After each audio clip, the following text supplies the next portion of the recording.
I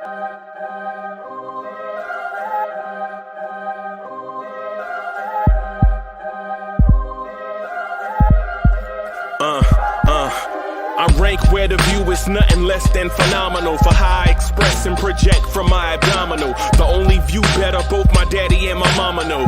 No living parents, my sons give me balance. My wife is my serenity, this mic is my identity. The world is foul enough, that's why I write without obscenities. Provoking danger with broken language and spoken anguish. Begging to get hurt, why would you ask to go through changes? Yes, Lord, life's a chessboard, master the angles.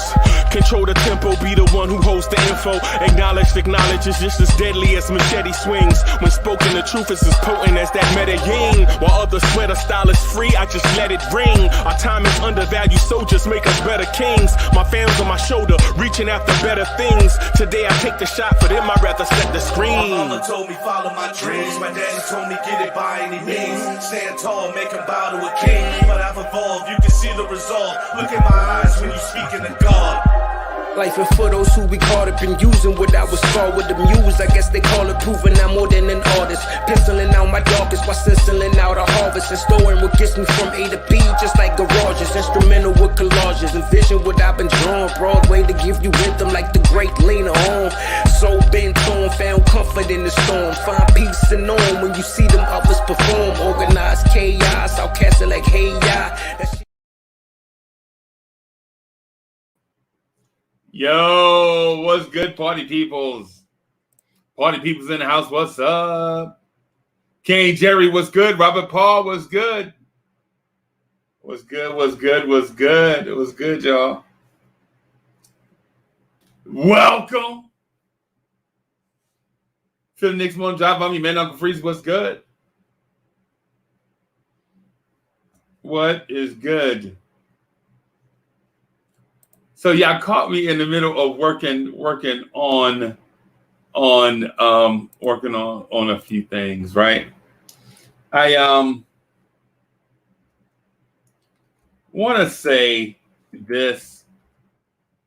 I've been hearing a lot of scenarios about. Hold on, let me get this lighting right. Hold on, let me get.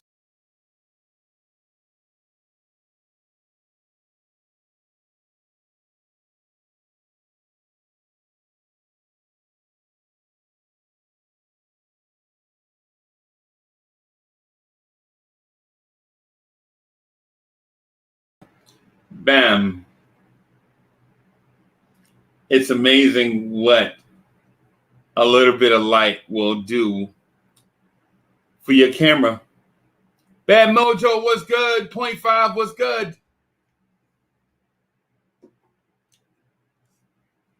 What's good, what's good, what's good? I was working on some things for this show, right?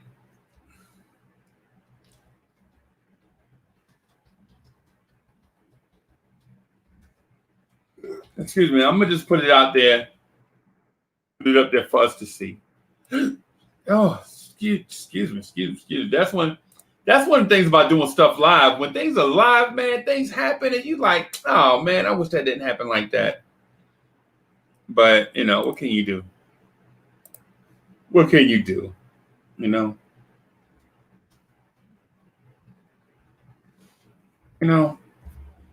Like, oh man, I wish I could have did such and such better.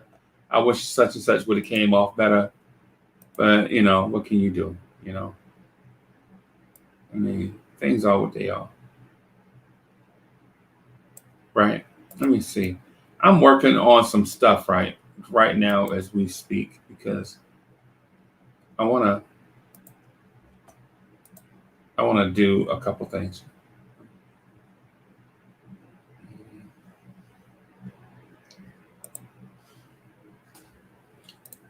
Anyways, welcome to the Knicks Morning Drive. I'm excited. You see the name of the title. Julius Randle is all NBA. What? Our guy is all NBA. right? Our guy is all NBA. And y'all haters, not y'all. I ain't calling y'all haters. But the haters from last year used to be like, no handle Randle. He deciphered the double T too slow. He don't read defense fast enough. Yo, Chris Chang, my brother from another mother, was good. Yeah, I didn't even know me and Chris Chang was brothers. Yeah, I didn't even know that. Well, now you know, and no one is half the battle. Now you know. Michael Hansen was good. Was good. What is good? What's good?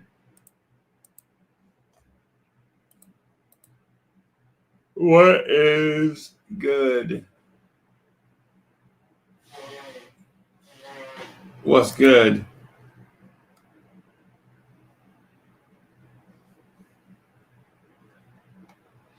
good? I'm still working on a few things, right?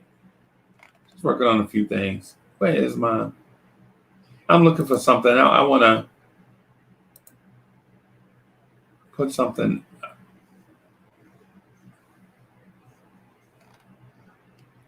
What is ESPN? What is ESPN doing?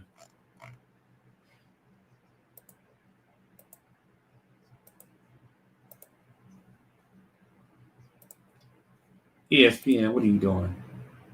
ESPN's playing on my joint. I can't believe that. So anyway, what's good? Julius Randle's all NBA. We criticized him to death. 1920 and 1920, we were like, no handle Randle. Julius Randle keeps spinning in them these double teams. He averaging like 4 turnovers a game. Yet he was playing with a coach named under a coach named David Fizdale. Excuse me.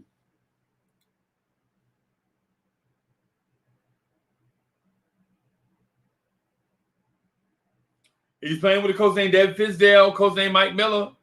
Both of them were clueless. He had teammates like, look, man, I ain't gonna rehash this. I'm not gonna listen. I'm not gonna rehash this. I'm not gonna do the same thing over and over. I'm not. It's not worth it. Congratulations, Julius Randle.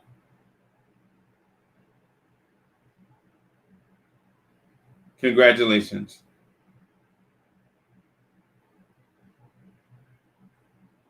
Congratulations, Julius Randle. You're our guy, right? You're our guy. You made all NBA, and we're proud of you, bro. Congratulations, Miss Randle, for having company, adding on to your new family. But listen, the thing about Randle is this. Hey, Keyshawn, what's good? The thing about Randle is this. The power forward position is not as easy to fill as what you think, right? Every team doesn't have a bona fide star at power forward. It's a hard position to fill. Especially a guy that's going to get you 10 rebounds and shoot 40% from 3. What?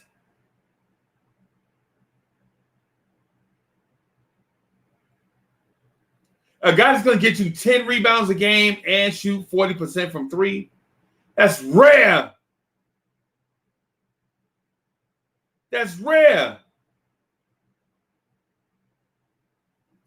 Right? That's very rare. A guy that's going to get you and then couple that with 24 points a game.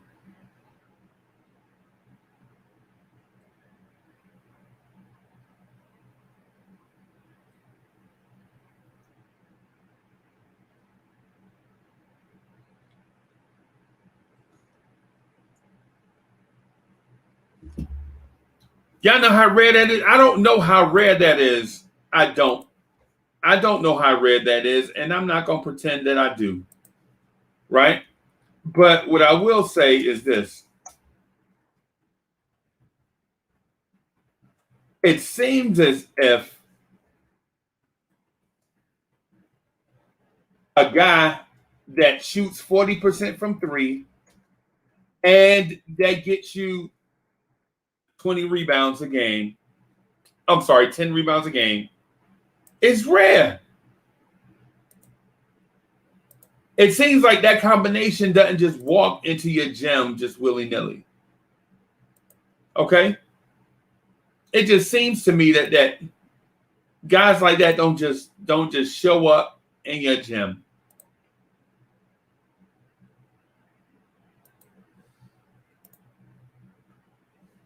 All right? It just seems like they don't just show up.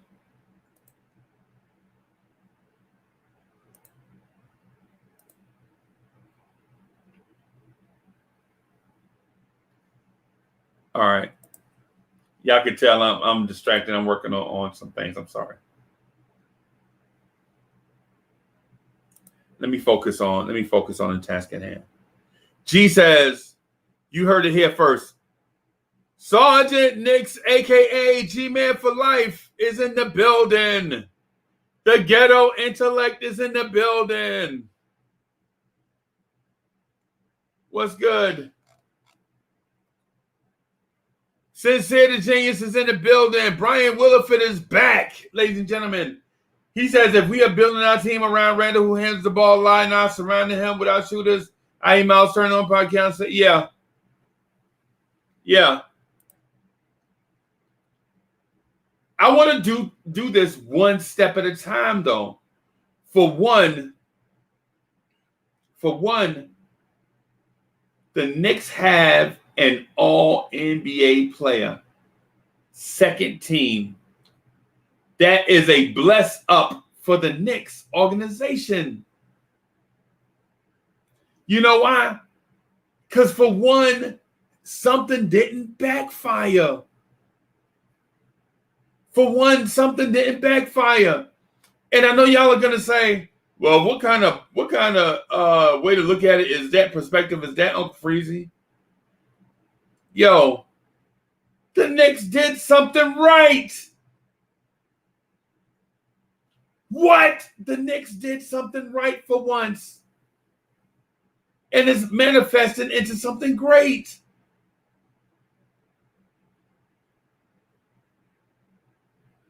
It's manifesting into something great. Right? The one time the Knicks did something, took a chance, it didn't backfire. We should be proud of Julius Randle and what he's become in New York. We should be proud of what he's become in New York. Right? We should be proud of that. We should be proud of that. That in itself is an accomplishment.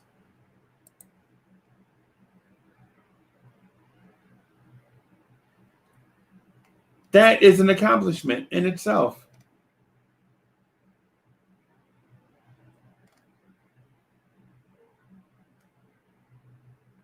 Okay?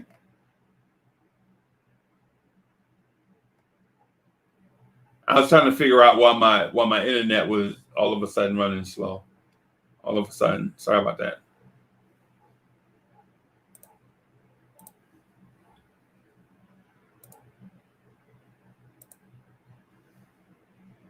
That in itself is an accomplishment.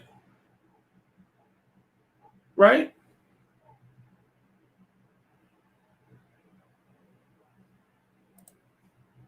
Bad Mojo 1860 says, it's a big deal. Brandon Ingram, well, it must have been last year, but didn't make all NBA. Right.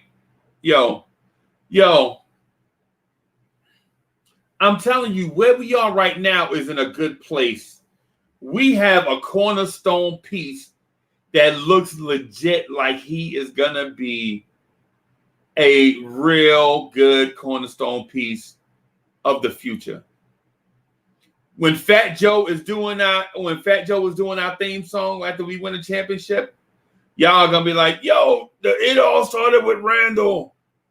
And I'm here to tell you, it all started with Randle. Right? Well, it probably all started with RJ, but y'all know what I mean. When Fat Joe was doing our theme song and we winning championships back to back to back to back to back to back, y'all gonna be like, yo, it all started with Randle. Yes. Because there was a team before Randle, and then there was a team after Randle.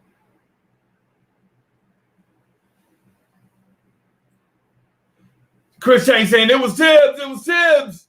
Don't give Randle no credit. Nah, bro. We gotta give that man credit for what he did. Because he came here when the Knicks were grease fire and he balled for us. Right? He balled out for us. Every night, he went at it for us.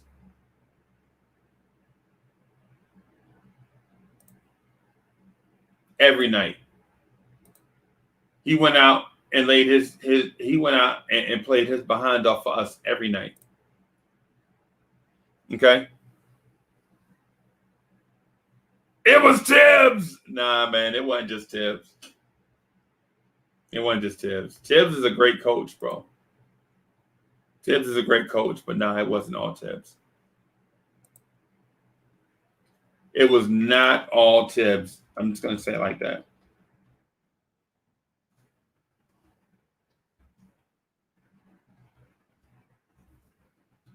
Julius Randle winning not MVP. Lord have mercy. Slow down, Uncle Freezy. Slow down. Julius Randle being selected All NBA to us is a win because our organization has basically been the Keystone Cops. Our organization has basically been the third ring of the clowns getting out the funny car at the circus. Banana in the tailpipe. Lit up the umbrella inside the car. That used to be the Knicks. Now our players are winning postseason awards.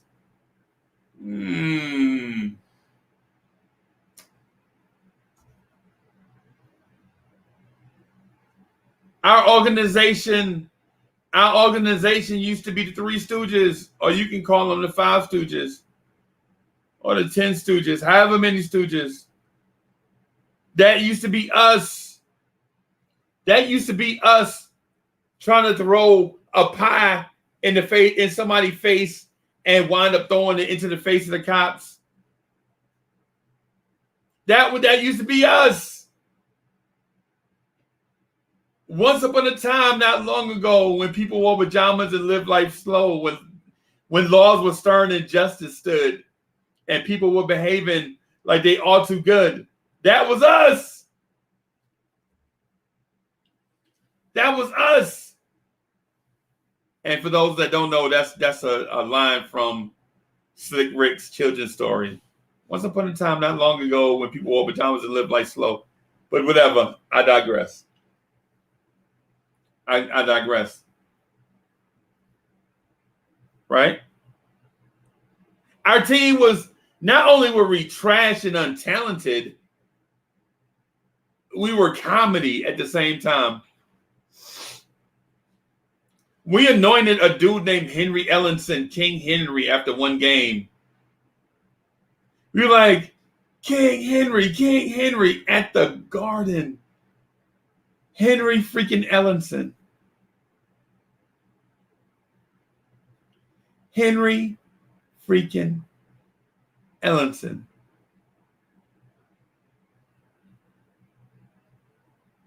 Are we serious right now? Right? Well, I'm saying I'm bringing up all this stuff so that we can appreciate greatness when we see it.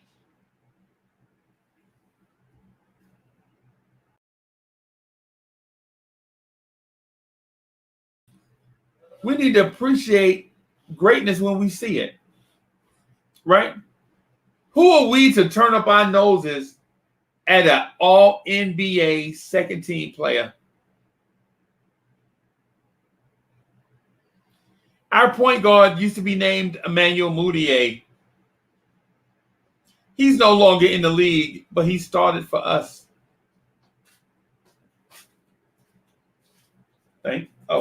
Two? Yes, left one. Okay. Our point guard's name, our starter used to be named Emmanuel Mudiay. A year later, we signed Randle, and a year after that, we're in the playoffs.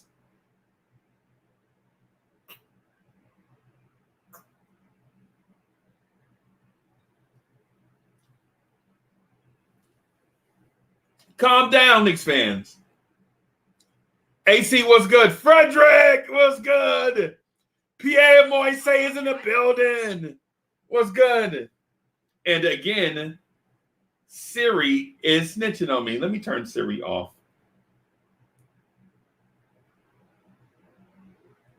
Siri, mind your business. I can't do that.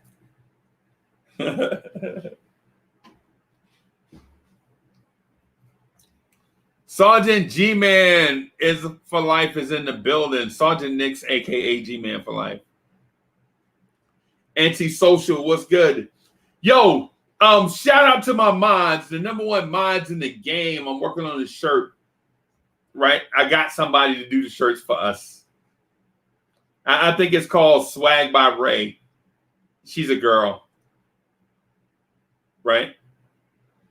Swag by Ray. We're going to get her to do the joints. I'm going to see how. I'm going to get her to do one. I'm going to probably put it on one of the beds, let y'all see it. You know what I'm saying? Let y'all check it out. And if it's dope, we just going to go ahead and rock with it. Shout out to the mods. Shout out to everybody holding us down on social medias, on the social media platforms, man. AC, Haduka Sharon. Shout out to everybody holding us down in the comments. Y'all dope. Y'all are dope. Let me do this one thing here. I got something planned for y'all, right? So the thing I'm working on. Come on, computer. There we go. The thing I'm working on is a Knicks mock draft that I want to do in hour 2. I am Leon Rose. I'm going to do the Knicks mock draft in hour 2. Right? Hour 2, I'm going to do the Knicks mock draft, and I'm picking who I want. There'll be a day, maybe next week or so. I'm gonna do a mock draft where y'all tell me who y'all want and how they fit on a team. But I'm gonna do a mock draft on who I want, and I'm gonna explain to y'all how they fit on a team. Right? That's why I look a little distracted. Right?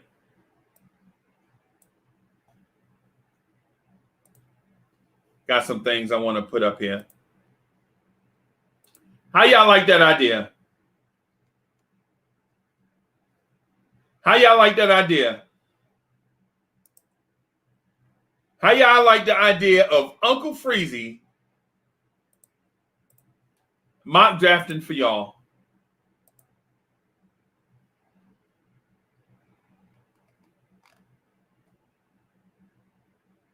Y'all don't like it. Y'all think that's no bueno. Y'all don't like the idea.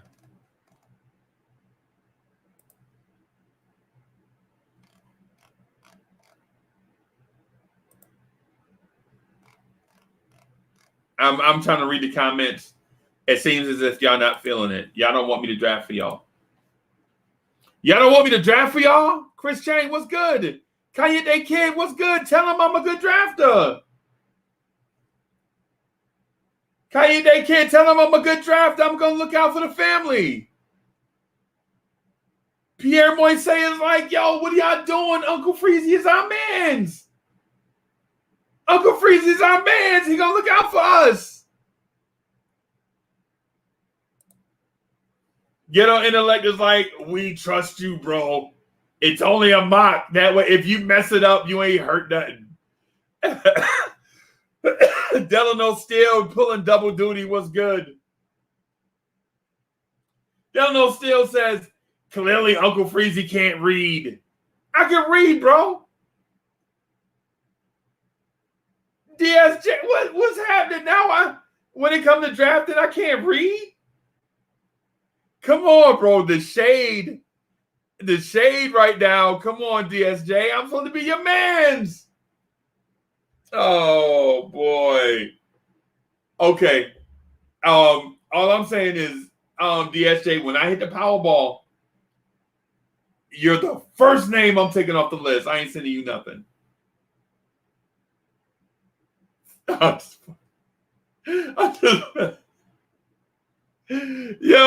messing around, bro. I'm just messing around, bro. Of course, Frederick was like, yo, I don't care who you, as long as you pick up some all-stars, bro, trust me. I've been thinking about this all night, but I ain't gonna lie to you. I would have this done already. Bro, I was so sleepy when look, y'all know I've been up like 20 straight hours. You know what I'm saying? When I jump on here, I always be, to this right here is like the ending of the winding down of my day. It's not the beginning. When y'all see the Knicks want to drive, like how was the beginning of y'all day? To me, it's always the end for me. Like I'm always ramping down. Right? I'm doing this before I go crash for like 58 minutes and I jump back up and got to get back to something.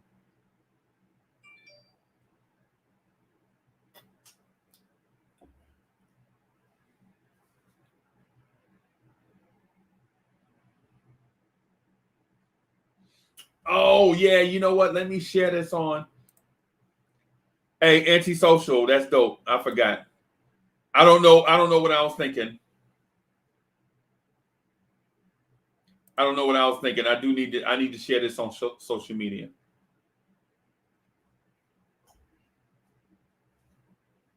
I do need to put this on social media too. Okay.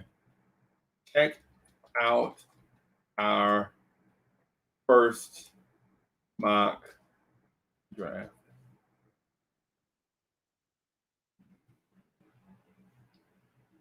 Hey, Twitter got a bunch of haters too. You know, them cats on. Yo, look who in the building. Bodega Wi-Fi is in the building. Holding it down. What's good, Bodega Wi-Fi? Yo, I ain't gonna lie to you. This weekend, I was using that hotel Wi-Fi.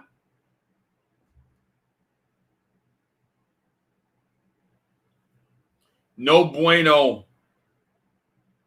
It was no bueno.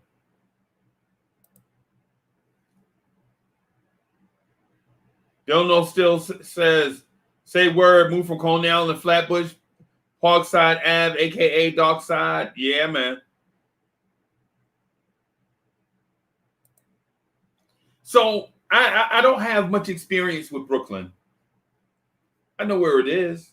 I know what some stuff, so know what some things are. I've been to Coney Island a few times. When I say a few, probably one time too many. You know what I'm saying? The food was good, but I'm from Jersey City, bro. We got our own boardwalk. You know what I mean? I'm just saying. You know, I ain't throwing no shade at nobody. Shout out to the planet of Brooklyn. You know what I'm saying? My experience, though, and I have a lot of it, is with the Bronx. You know what I'm saying? I'm from Jersey City, but my grandfather used to drive buses in the Bronx. Pee Wee, shout out to my grandfather who's been. I'm shouting him out, and he's been dead for like 30 years. But anyway, he would bring me and my sister and brother and cousins over there and give us bread. Like in the 70s, he would put like $2 in your pocket. You like, I'm looking at $2. I'm like, this is all I had. This is more than I had all year. You know what I mean? You give me $2.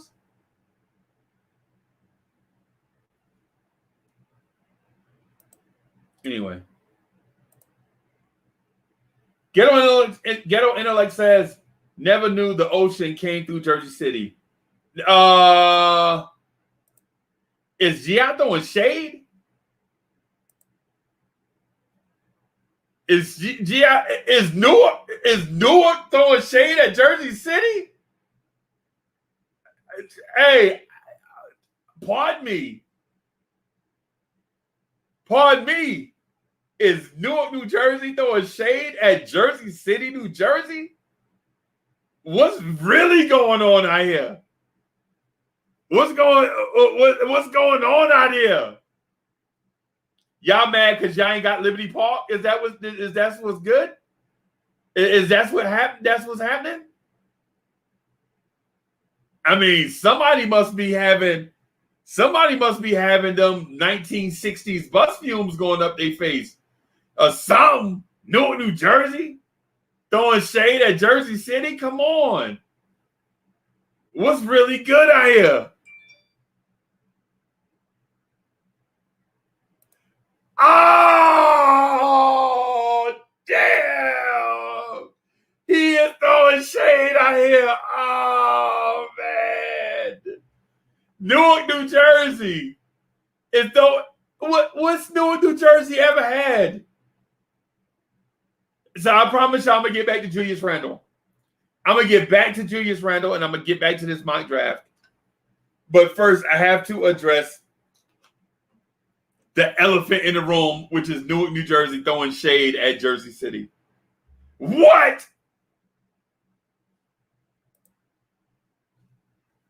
Hey, shout out to G. G, we love that. G's a good letter. G is my favorite letter in the alphabet. Bodega Wi-Fi says, I consider New Jersey, Connecticut this. Get out. Bodega Wi-Fi. Are you serious? If New Jersey, think about this. If New Jersey was a borough, do you really think it would rank behind Staten Island? I'm asking.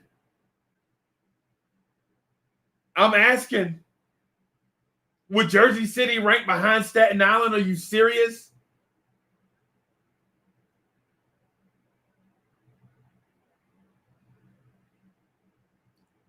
I'm asking. I don't even remember all 5 boroughs, to be honest with you. I remember them like this: Manhattan, the Bronx, Brooklyn. What? And I ain't trying to throw no shade at where y'all live, but y'all coming for Jersey City. That's where I'm from. Come on, bro. We got to show each other love. The five boroughs are Bronx, Manhattan, Brooklyn, Bronx, Brooklyn.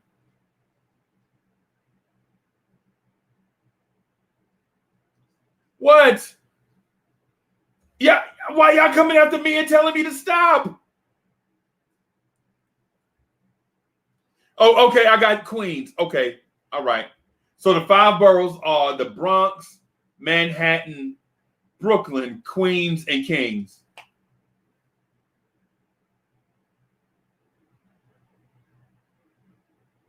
Y'all know I'm just messing around with y'all, man. I love. Y'all know I love my New York brethren and sistren. Y'all know I love y'all. Y'all know I love y'all. Y'all know I love y'all, man. And I ain't throwing no shade at the boroughs like that. But for Newark, New Jersey, to be throwing shade at anybody, what y'all did? Okay. I'm gonna rank the top 5 cities that I can remember in New Jersey. Hey, Strong Island in the building. Shout out to Rick V. That's his Thomas is in the building. That's his Thomas says, what's good, Uncle Freeze, KMD family, the chat, the Knicks family, salute minds, Knicks business, let's get it. Let's get it.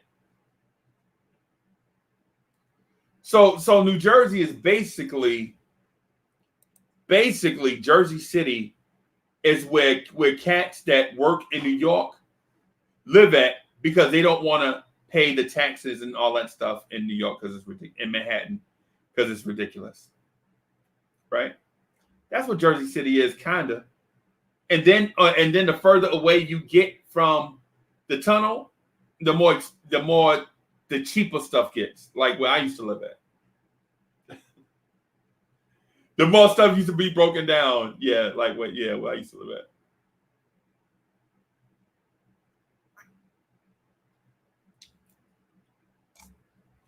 So people know, just so people know, it's basically like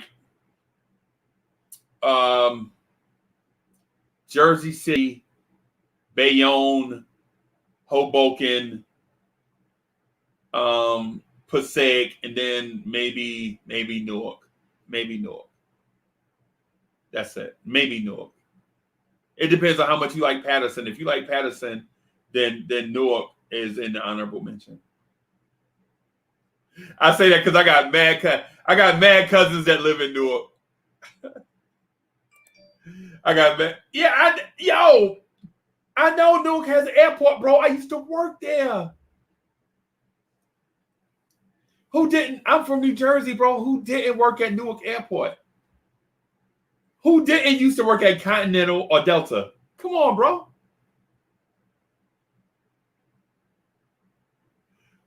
Yeah, GI is like Patterson in all caps. As soon as he used to put Patterson in all caps, the first thing that came to my mind is Dear East Side. Dear East Side. That as soon as I saw Patterson, that's the first thing that came to my mind. And GI like Brick City all day. Yeah. Brick City. That's what we used to call y'all basketball teams.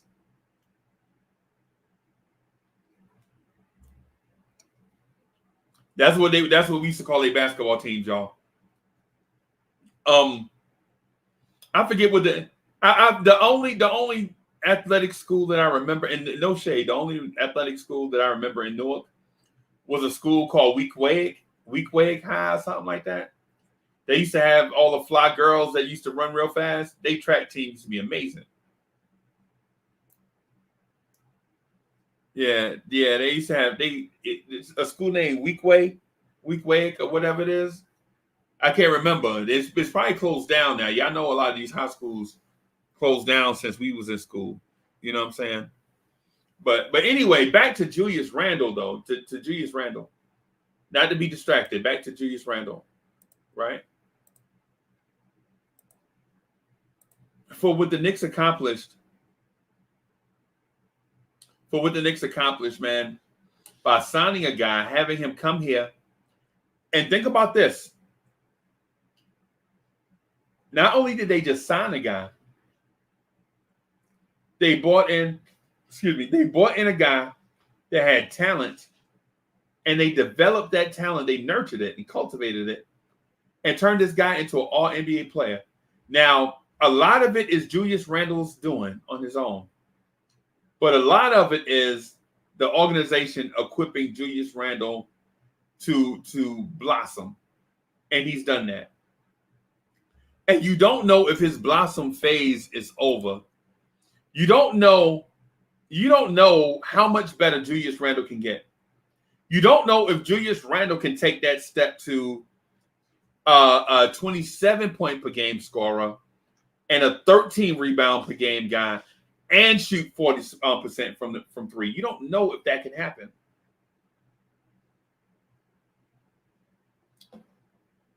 It can. The possibilities are endless for Julius Randle.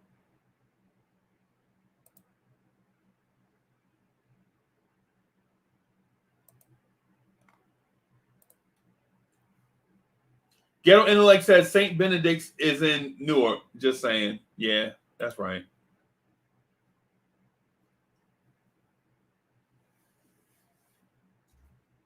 And he said Weequahic is still. What are they? The Indians, right? Something like that. The Weequahic Indians or something. Anthony 212, what's good? Yo, G Money is in the building. Yo, G Money's what's good?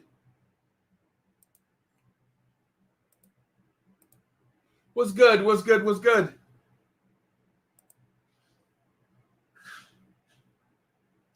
What is good? It's good to see you, G Money.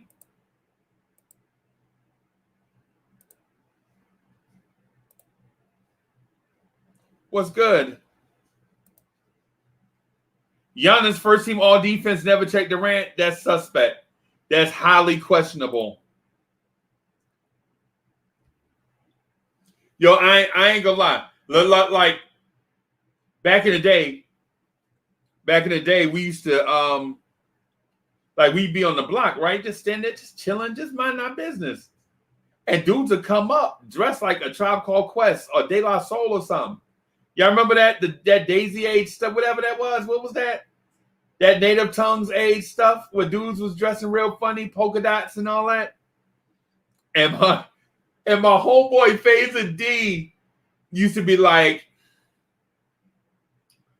the way these dudes, Phaser D was a G, right? Phaser D would be like, yo, Uncle Freezy, I know you were shorty, but the way these dudes dress is highly questionable. And I'm like, Phaser D, let these dudes live, bro. Let them live. You know what I'm saying? He like, they ain't B-boys or nothing. These dudes is wearing their grandma's shirt. You know, oh my gosh, bro. If you, oh my gosh. I'm gonna get back on track. I'm gonna get back on track, I promise. Right.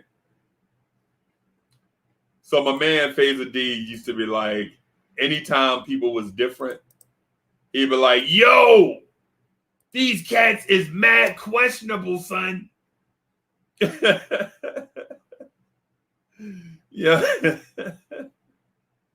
So anyways, back to my Knicks, man. Back to these Knicks, right? So back to my Knicks. The fact that the Knicks signed the guy, right? DSJ, what's good? Hey, what's going on? Salute to everybody in the chat. Salute, what's going on? Hey, don't cut me out the wheel. Hey, bro, you cut. You cut, bro. What's happening? You read the message wrong anyway. Nah, is it why you keep saying I can't read, bro? I didn't say you couldn't read. I said you read the message wrong. Oh, he keeps saying I can't read, and reading is fundamental, bro. But yeah, Julius Randle definitely deserved that. I mean, the year he had, you know what I'm saying? I just there's no way you could write him off of that list. Right. No doubt. I'm with you, bro. I'm with you. My thing with Julius Randle, I ain't gonna lie to you. My thing with Randle is this. I'm really proud of the way that he handled himself, for one. And for two. Oh, Lord have mercy. Here come the troublemaker. Oh, Jesus. What in the name of Sam and Dave? What's going? Bim! Delano Phil Jr., what up? First of all, what's going on, G? I want to shout out to all of New Jersey.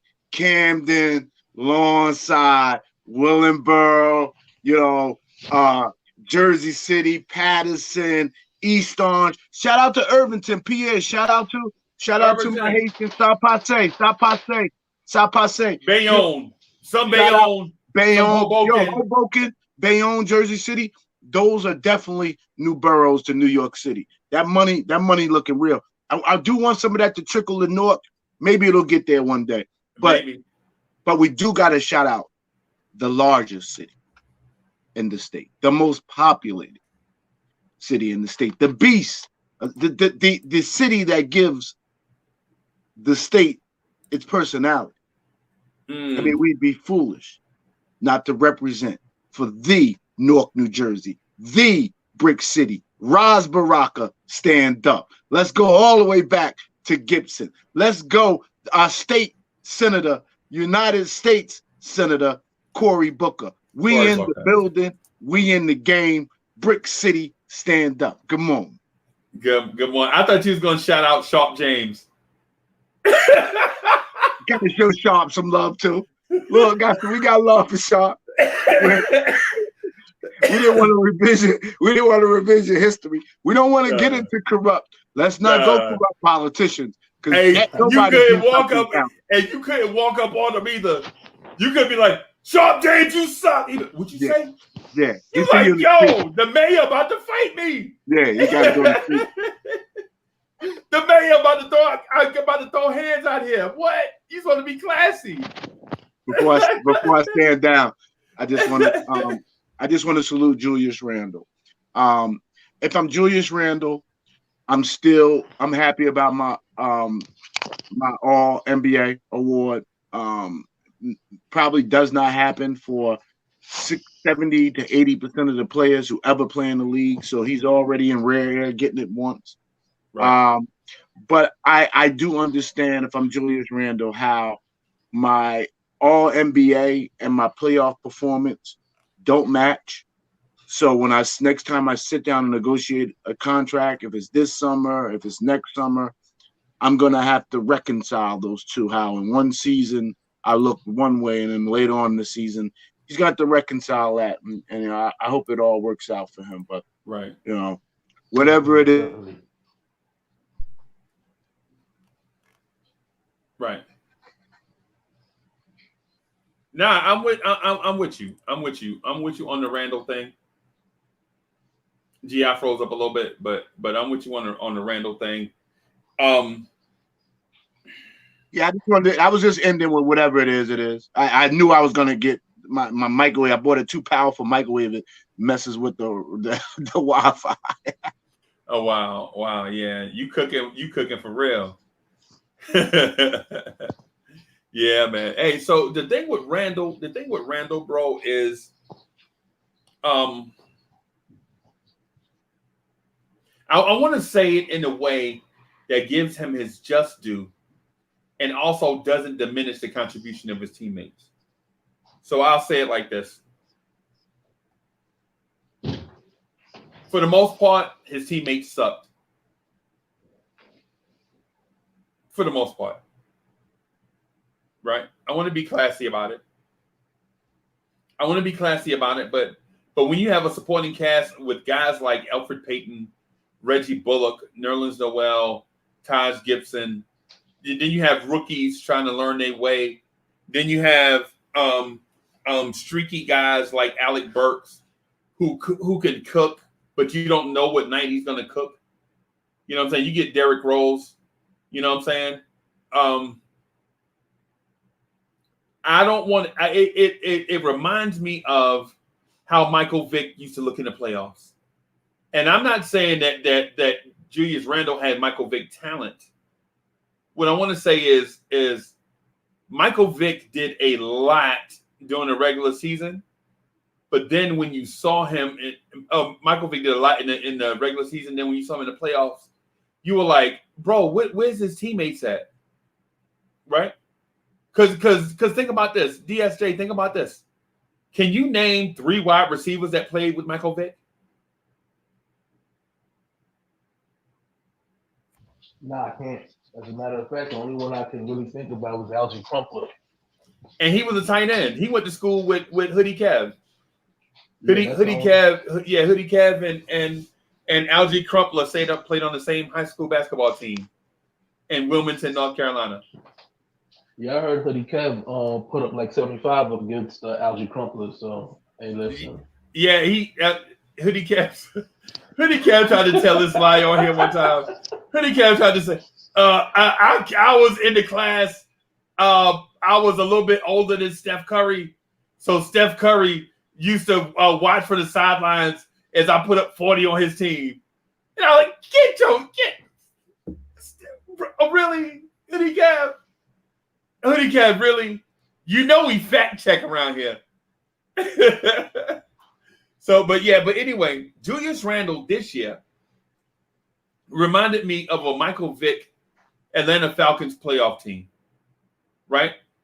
Where the whole defense was like, nah, we'll let you sit in the pocket. We're gonna let you pick us apart. We ain't gonna rush the passer. You know what I'm saying? We're gonna send one guy and we're gonna send three guys and we're gonna drop 8 in coverage and let Michael Vick pass. We ain't gonna allow him to run. Right? That's what Julius Randle looked like to me.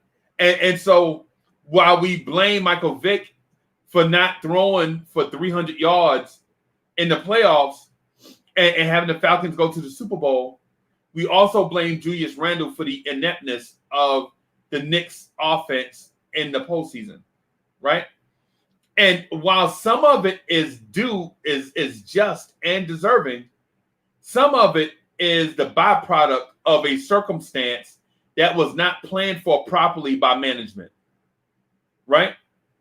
For instance, Derrick Rose started 2 games in the playoffs and got hurt. Derrick Rose started 2 games in the playoffs and got hurt. And you know that frustrate me. Right? Because there was a sect of people that was saying start Derrick Rose sooner. Derrick Rose got hurt in game 4. He started game 3. He started game 4 and got hurt and didn't tell anybody because he was ashamed of getting hurt after starting 2 games and stopped us from making adjustments like play Frank Ntilikina on defense. Let Trae Young get some run. Not Trae Young, I'm sorry. Emmanuel quickly get some run. Right? We could have adjusted. Instead of getting blown by Trae Young constantly, tell somebody you hurt. Derrick Rose. That stuff like that frustrate me, man. Stuff like that, pride frustrates me, man. Yeah, pride is one thing, and then pride is another thing. That frustrates me. I'm frustrated with Derrick Rose to the point where if his ass don't come back, goodbye. And I know y'all love Derrick Rose, and I'm sorry for cussing. You know what I'm saying? I know y'all love Derrick Rose, and I like Derrick Rose's contribution during the regular season. But this right here, how you gonna get hurt? You could barely move, and you don't tell nobody. And we got Frank and other people on the bench that could play. We find out in the middle of game 5 that Derrick Rose is hurt and has been hurt since game 4. What kind of mess is that, Derrick Rose? This was our dream season. You could have, if you were hurt, you could have sat, getting healthy, and then we'd be good. If you sat and we still lost, I'd have still been like, Derrick Rose is good money. But to come in and compromise the team, man, come on, man. See, stuff like that, I can't live with stuff like that because we're gonna put all the blame on Randle. DSJ, sorry about my tangent, man. No, you good. Listen, I understand exactly what you're saying, and I was a little upset to hear that DSJ got hurt. I mean, Derrick Rose got hurt too. Just because I felt like, again, it's an upgrade from Elfrid Payton, and expecting to see, okay, if we put Rose in place, maybe we'll get a little bit of Frank to offset the defensive assignment, you know what I'm saying, on Trae Young. So I understand exactly what you're saying, and I couldn't agree with you more. It was definitely frustrating, but it is what it is. I do wish that we could run it back with Derrick Rose, though. But like I said, I just feel like again he is better suited at this, coming on with the second unit.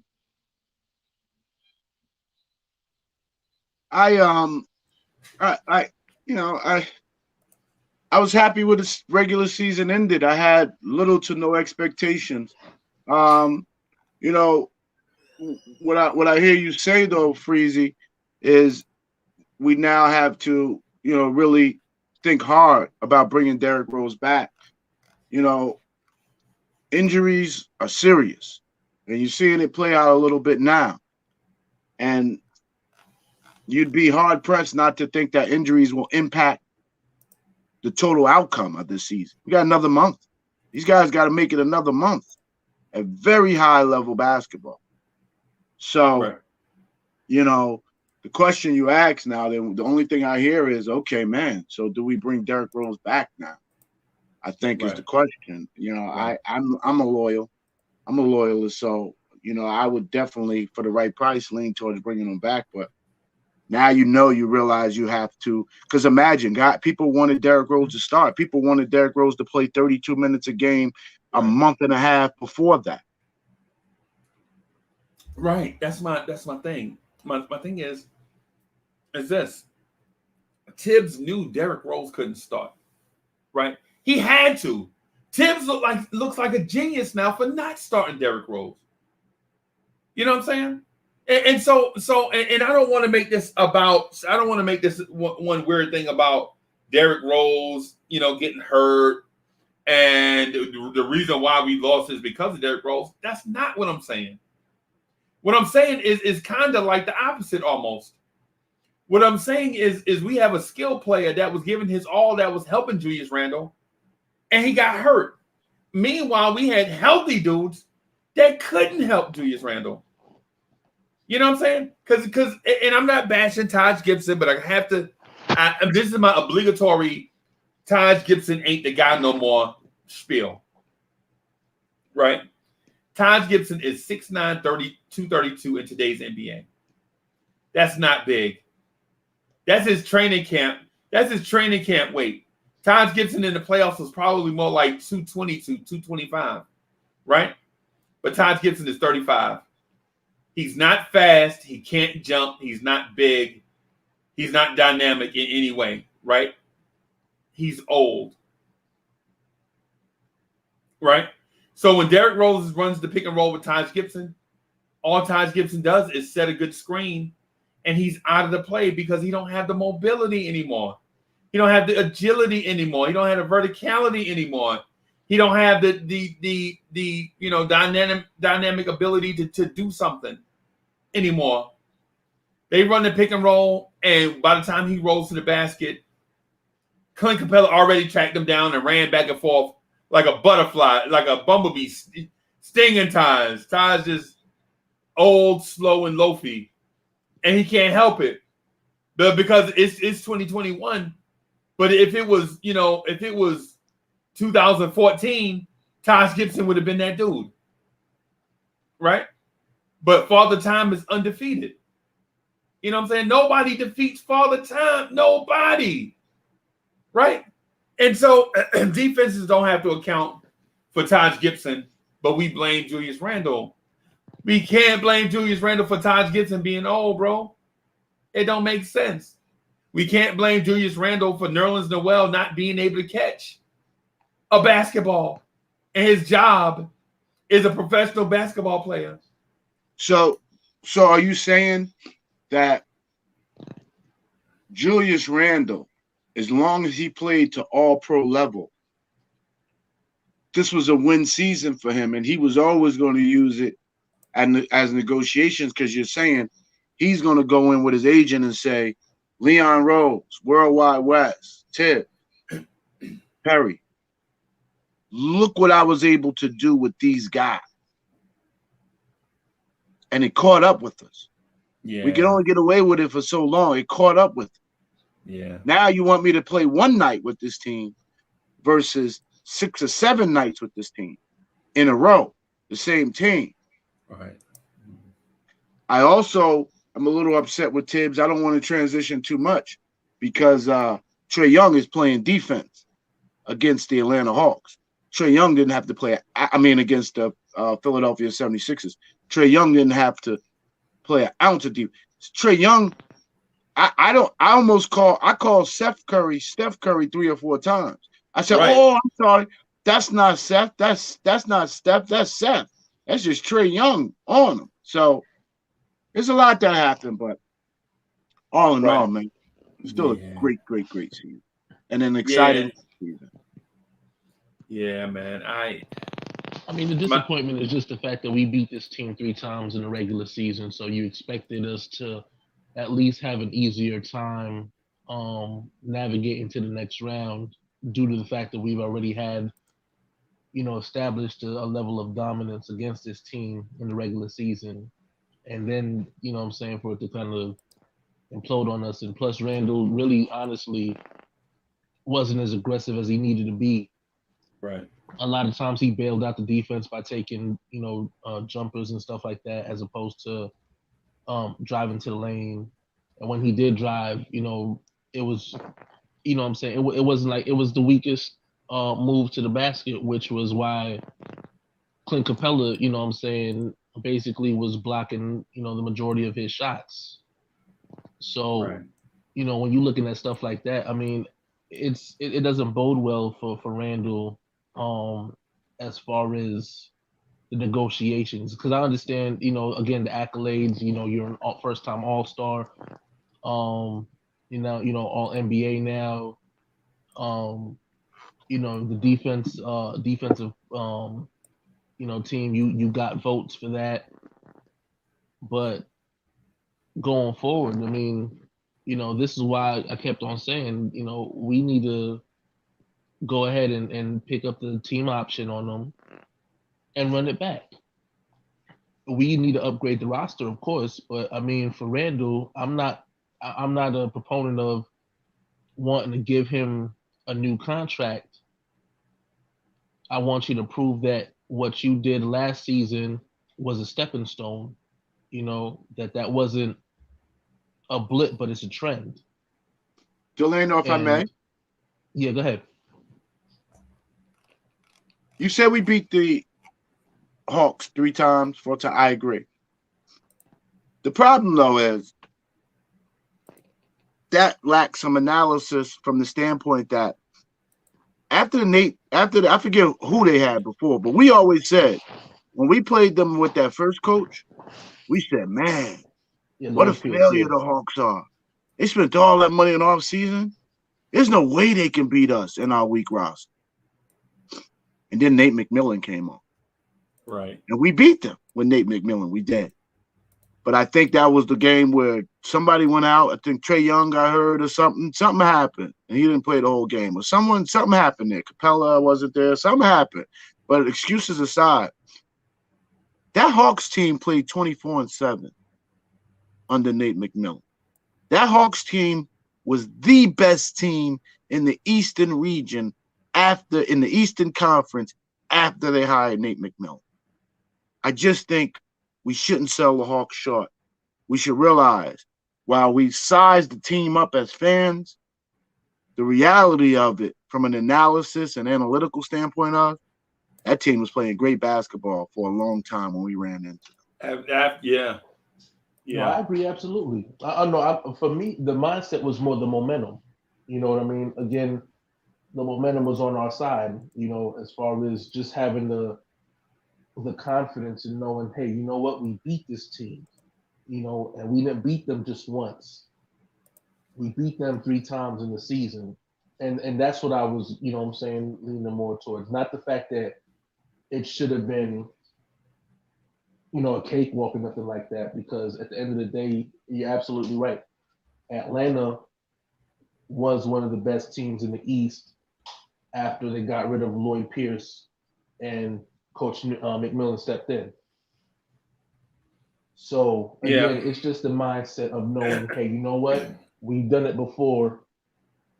let's show them that we can, you know what I'm saying, we can, again, protect home court. And again, you're not playing for just the team that's in front of you, but also the sports media that's cast you aside, pointed and laughed at you. Because the moment that we lost, the first thing they did was go right back to the jokes and all that stuff. And it's a Cinderella story that, eventually had to end and all that stuff. So, it was a lot more than just the team that we were playing against Atlanta. It was everything that we had to go against in respectability.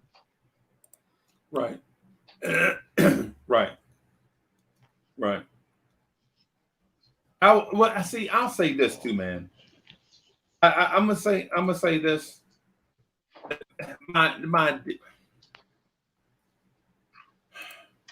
So my frustration is that we took a team, and Tom Thibodeau got the most juice from the squeeze, right? And you don't often get that. In life, that's what we search for. Get the most value from the opportunity that's provided to you.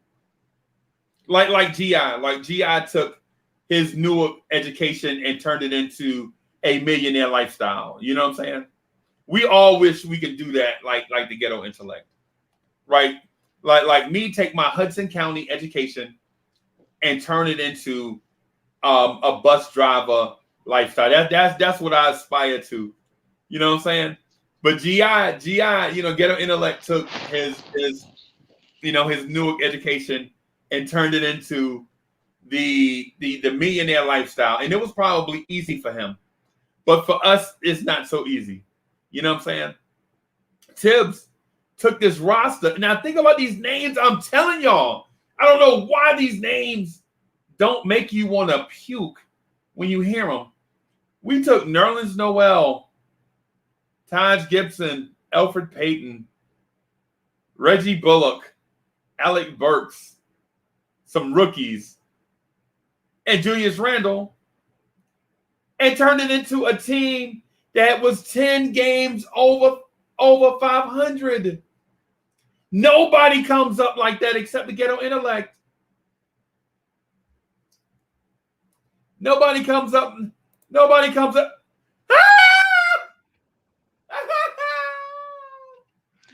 in the world? What the name of Sam and Dave is going on out here? Is this a better shirt, Mr. Freezy?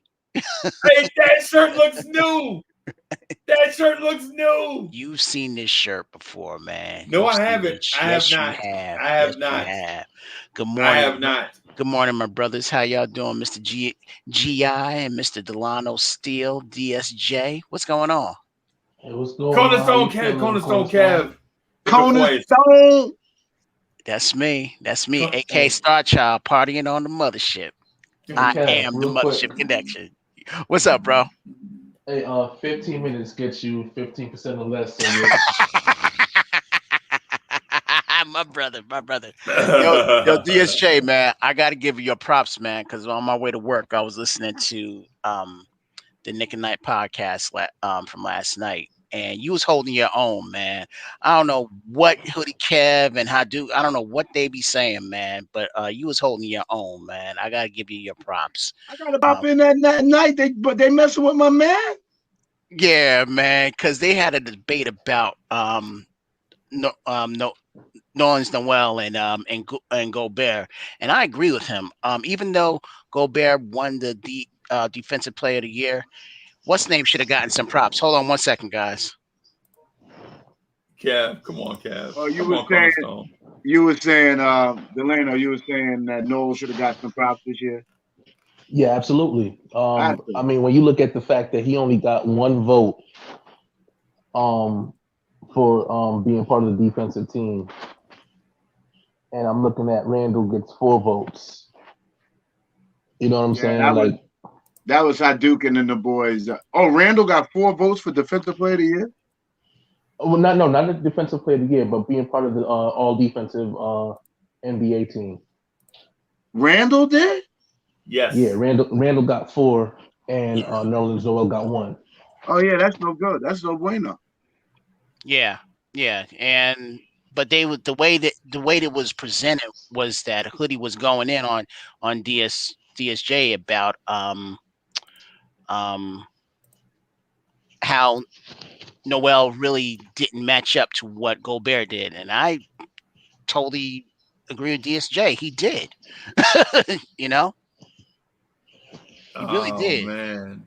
He really did. I mean, yeah, he wasn't gonna get the award, but he did just as much, you know, filling in for Mitch and everything. For what we had to do.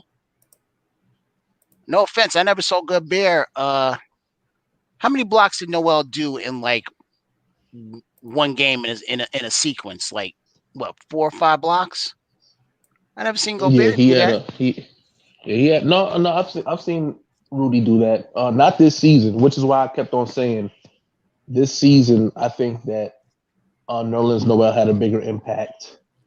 Right. But I mean, at the same time, the numbers don't lie. I mean, you know what I'm saying. As far as the defensive efficiency rating, Gobert was number one. So I'm not sitting here. Like I said, this is not about really pitting Gobert against No, not at all. But just for Noel. this It was season, more right? just about the fact that I'm looking at this season. First off, Nerlens Noel had a career year in blocks.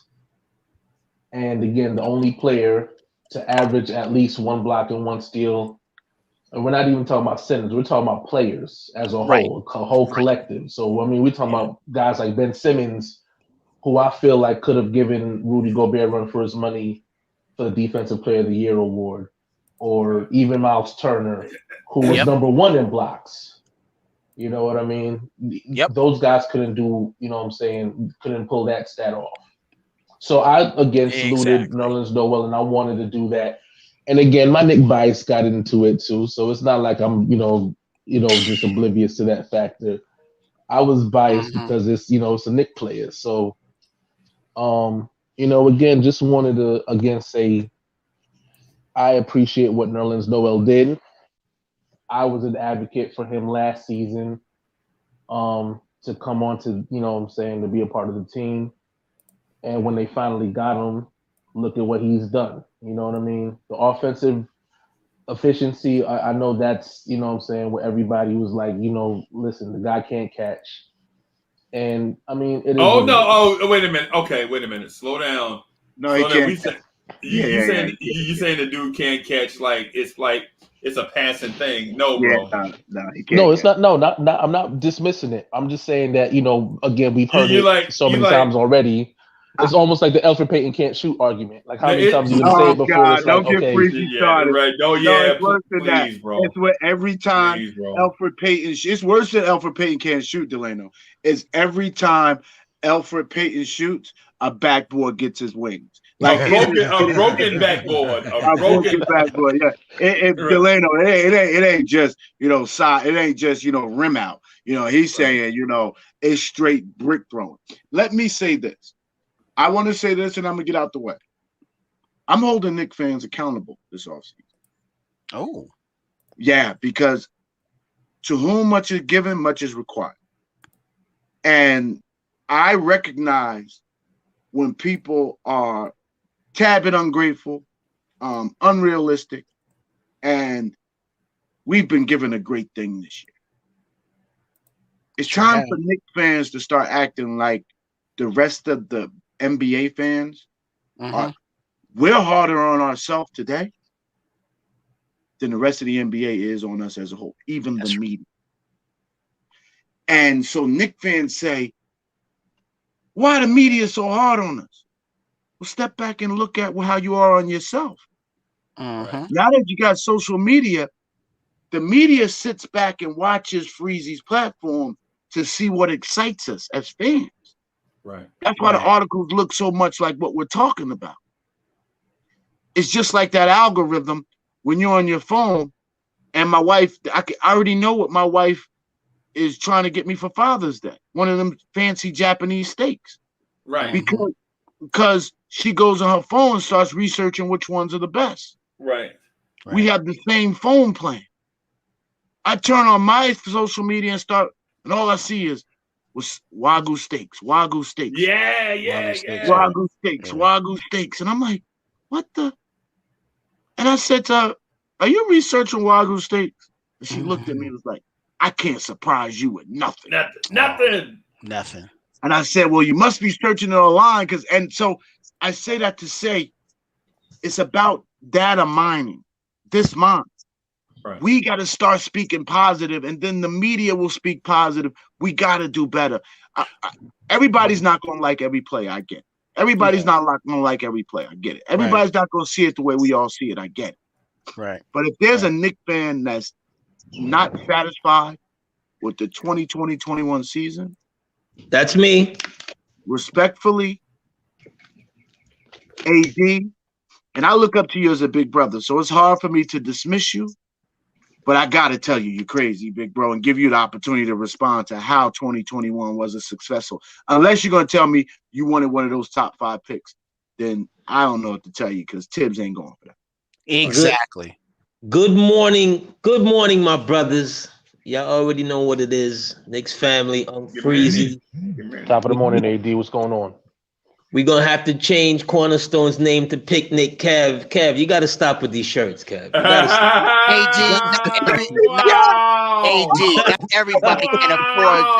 not everybody can afford your $25,000 gold watch, fool. That's 40,000, but let's not. 40,000. GI, my man, my mellow. You know, I've waited to go back to the playoffs like every Knicks fan. So I'm not gonna say I'm ungrateful for the season. You've probably heard me use my Caesar analogy as far as with Randle, like Uncle Freezy has heard me, but family, I'm not giving out any roses to management. I'll give out my flowers for the guys and how hard they played, and for Randle, who did a 720 and then did a reverse back in the playoffs, but I'm not gonna kill him on that. So this season wasn't nothing. This season was crap. Right? This season was great. It was up and down, great, but I'm not gonna hang my hat on it and saying, well, I'm gonna look back on it and be like, that was one of those great turning moments if management doesn't follow up on it. That's my point. That I agree with. That I totally agree with. So in other words, we made the 4th seed. You expect us now to go 4 and up, pretty much, right? And yes.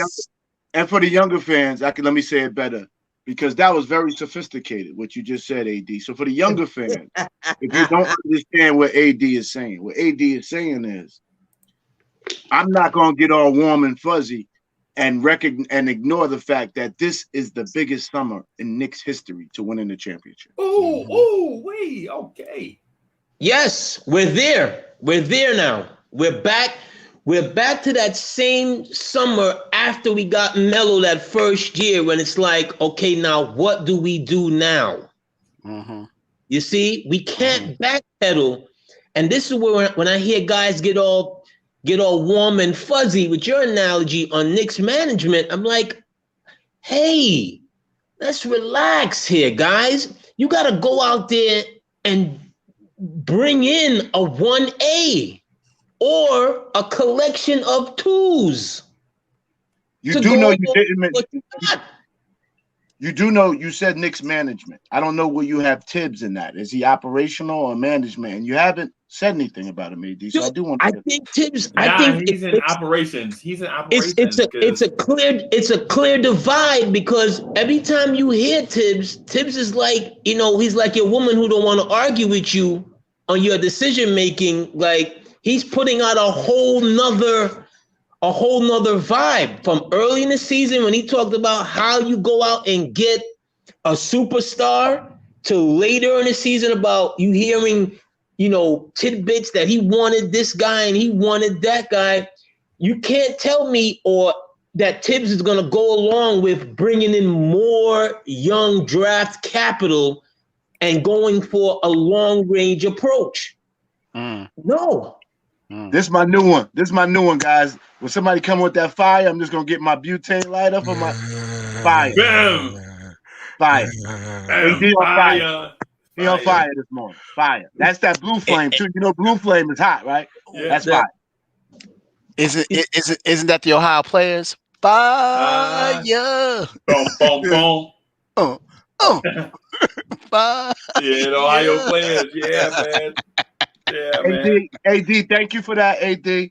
I will correct my actions. You're right. I was getting a little too warm and fuzzy, and duly noted. I appreciate you. I mean, have we not seen this before as Knicks family? Have we not seen this before?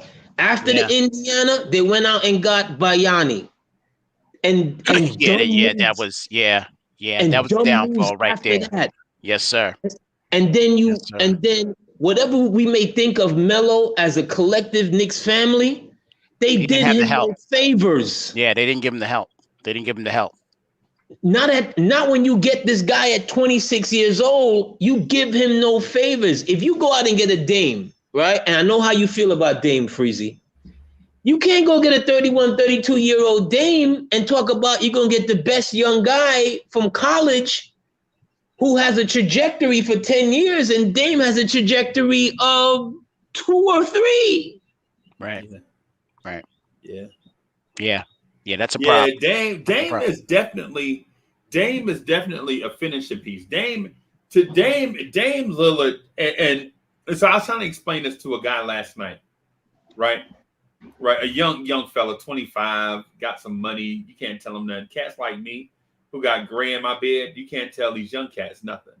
Sure, you can't tell them nothing, bro. So he was like, "Yo, Uncle Freezy, I'm gonna get the Bentley first, so people can see I'm coming up." And I'm like, "Bro, no, you don't get the Bentley first. Are you crazy?" And then I asked him, "Is it a new Bentley or an old Bentley?" Because I feel like there's an in between. The old school, very old school Bentleys, the classics, you don't go get that early either. You don't get the brand new one or the very old classics. Right. Now, if you got to have one, you get you one that's used, you know what I'm saying, whatever.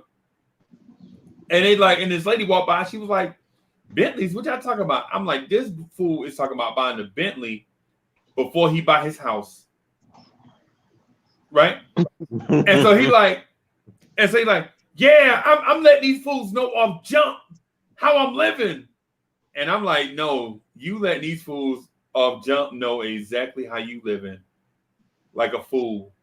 You living in your mama back room driving a Bentley. In your car. Right.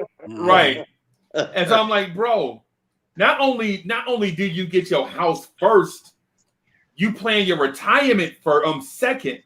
Right? Plan your retirement, bro. Put you some money up so you can live like this for a long time.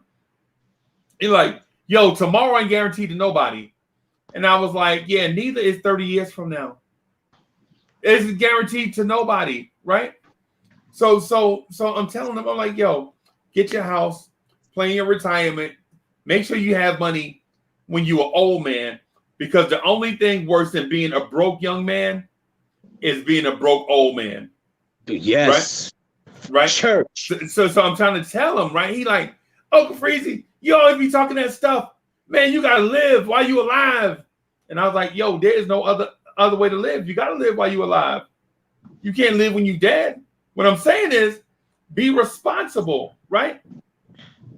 So I tell my man, he like, man, you and Miss Mocha, y'all be going to Charlotte and all that. And Atlanta, and bro, you don't remember when me and Miss Mocha used to be eating ramen noodles, bro, hoping that the light bill don't come on Monday because we don't get paid until Friday.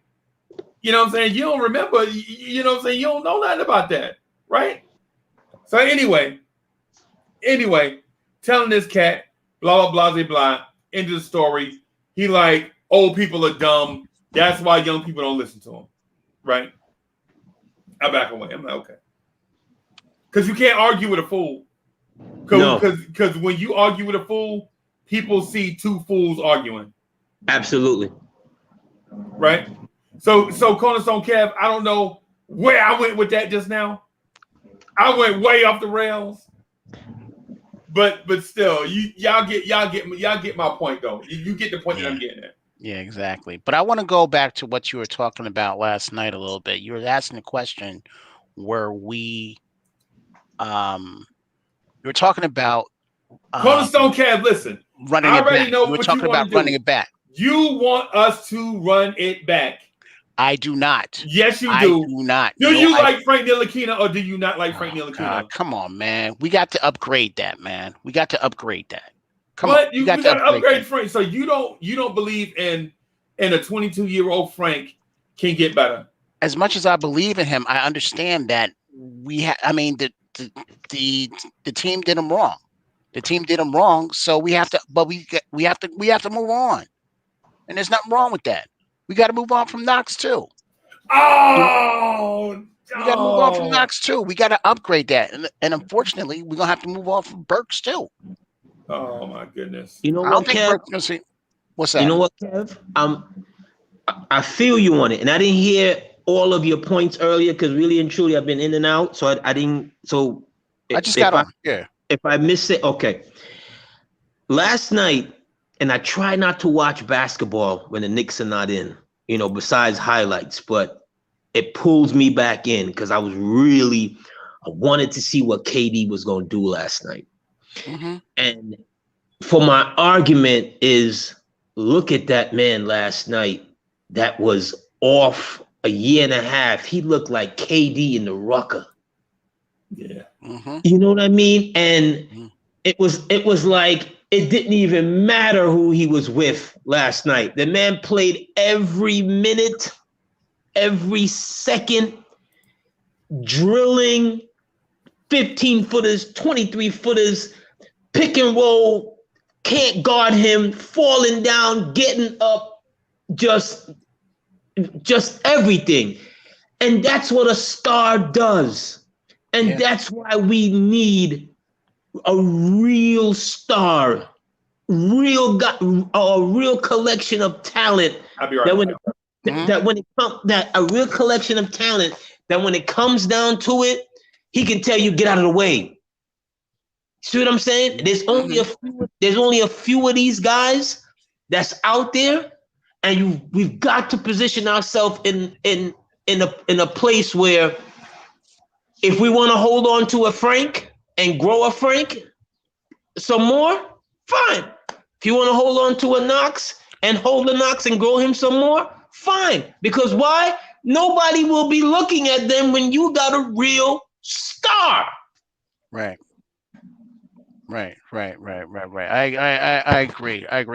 The only problem is for this year is that I don't know if we'll be able to get that star, as you say, like a Dame Lillard or a Kawhi Leonard.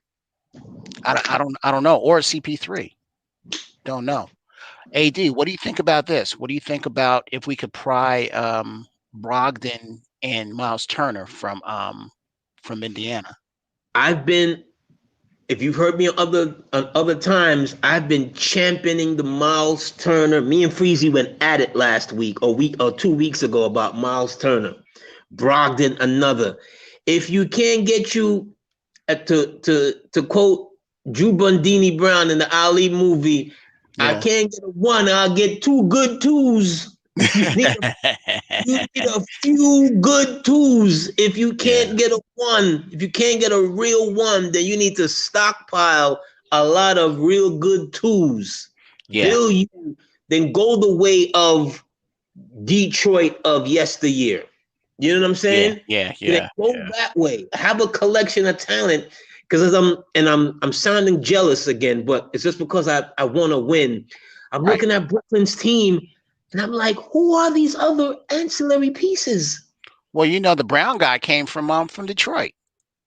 I'm like, who are these guys? Brown, this one, that one. I'm like, okay, so you just need guys who are just stable in their position once you got a star. Yeah, once you got a couple of stars. That's it. Okay. That's it. So if we're not getting the real star, then get you some real good tools, fix it up. But to come back here, the one thing I'm gonna say to management, if you think you are going to come back here with the same cast You can't. and sell us on a 2022 No. dream, No. You can't. boy. You can't. Yeah, you can't. You can't do that, AD. You can't. You can't because that's somewhat happened to us after the 54 win game. I mean 54 win team. And what did they do? They only replaced they took out Marcus Camby and put in Andre Bargnani. And where did that end send us? And for years to come. You saw it. You know what I mean? You saw like what when you have disunity in management. You know what I'm saying? And the operational is not going by what upper level management is going. And not like he asked, the way how Tibbs sounds to me, and I've heard him, and the way I saw him in that third quarter in that final game, where he looked like his hair was falling out by the second. Mm-hmm. Like, no, this is why I overworked D Rose. It's because I'm trying to catch lightning in a bottle and regain his what he used to be when he's really not that guy anymore. Right. Like when it comes down to it, I need stars. I need real shot makers who are gonna I can trust in these moments. Will quickly come up to be one of those guys next year or have another growth in his development. I don't know. We hope so. Will RJ? I don't know. We hope so. I believe RJ will just get better. I think he'll have a better season the year coming up. That's the one constant I do know about RJ. And you saw that. He didn't have a great rookie season, but then this next year he went up in points and went up in foul shooting, went up in 3-point percentage. All that went up this year. So I think that he'll be much better. Now, everybody else, I'm totally agreeing with you with. Maybe Randle will inch up a little higher, maybe, but everybody else, I totally agree with you with. You just don't know. The conference is just much better. As we're seeing it unfold right now, Atlanta isn't going anywhere. Brooklyn isn't going anywhere. Philly isn't going anywhere unless somehow Atlanta knocks them off and they decide that they don't want to do this whole Embiid and. No, I give that one more year. Even if Philly, even if they do, if that does happen, I give them one more year. But here's the thing. You mentioned Brooklyn. What if they go out? They only going to have really one more year as well, right? A year in basketball and football is like 5. Yeah. No, I don't know. I mean, because look at Boston. You think Boston's going to be better next year? Yes. You know what? I gotta see them. I gotta see their new direction because a coach who's been a lifer as a coach from college to now, all of a sudden has been thrusted in upper level management because he so-called does not want to coach anymore. He needs a breather and blah, blah, blah, blah. But okay, let's see what your philosophy is going to be. Because the other guy's philosophy was every time we at the poker table, I'm a bluff, bluff, bluff, bluff, bluff. And I'm only going to play unless I got 4 aces or I got a royal flush. Right. Yeah, I feel you on that. Right. But yeah. Go ahead, Freeze. I'm sorry. I was going to say you can't really, depending on the direction the Celtics are going to go, you don't know. Okay, so first of all, it starts with who they pick as the head coach. Right. So are you going to nurture this young nucleus you have, or are you hell bent on winning a championship? Hey, Freeze, I feel a retread coming with the coaching surf. I really do. I think a retread is coming. So like a D'Antoni or something like that. I think a retread is really, really, really coming. Wow. If I'm Boston, yeah, and these guys are no longer young guys, what I do is go get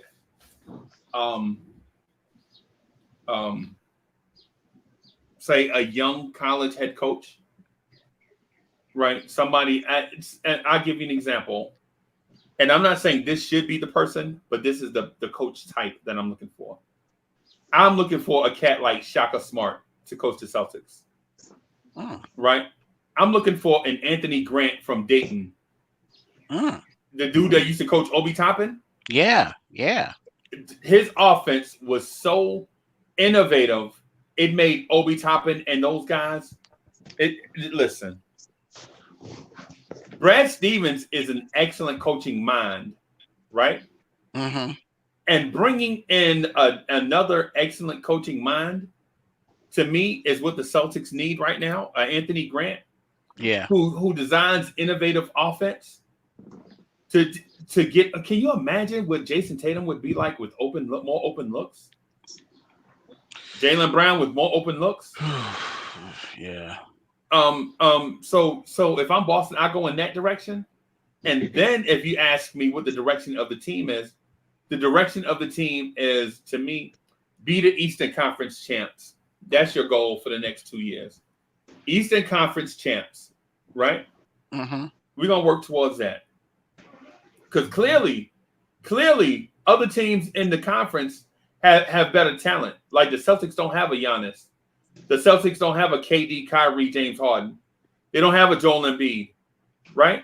Mm-hmm. But if you go that route, you draft accordingly. So you backfill the roster.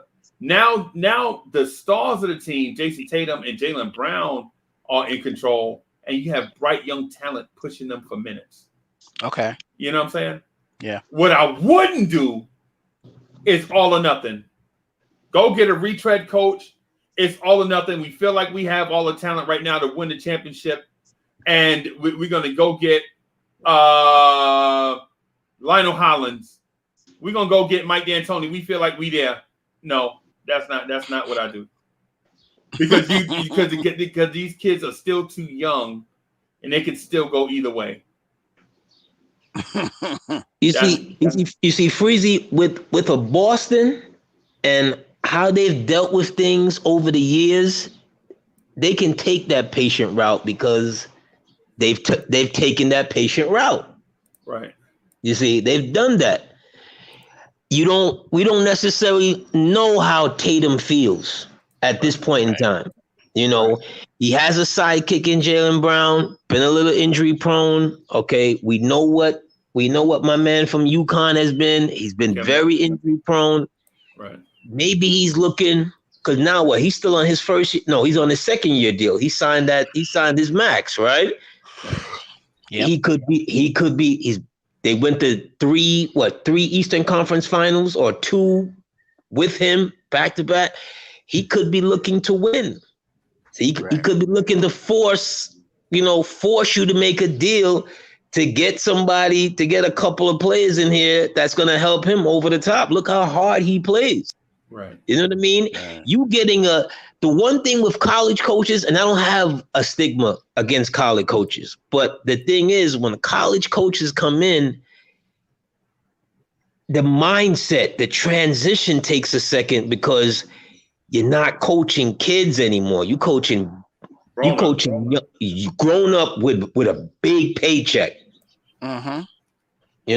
Here's not a difference. Takes you a moment. Look what happened in OKC when they brought in former Nick from Florida.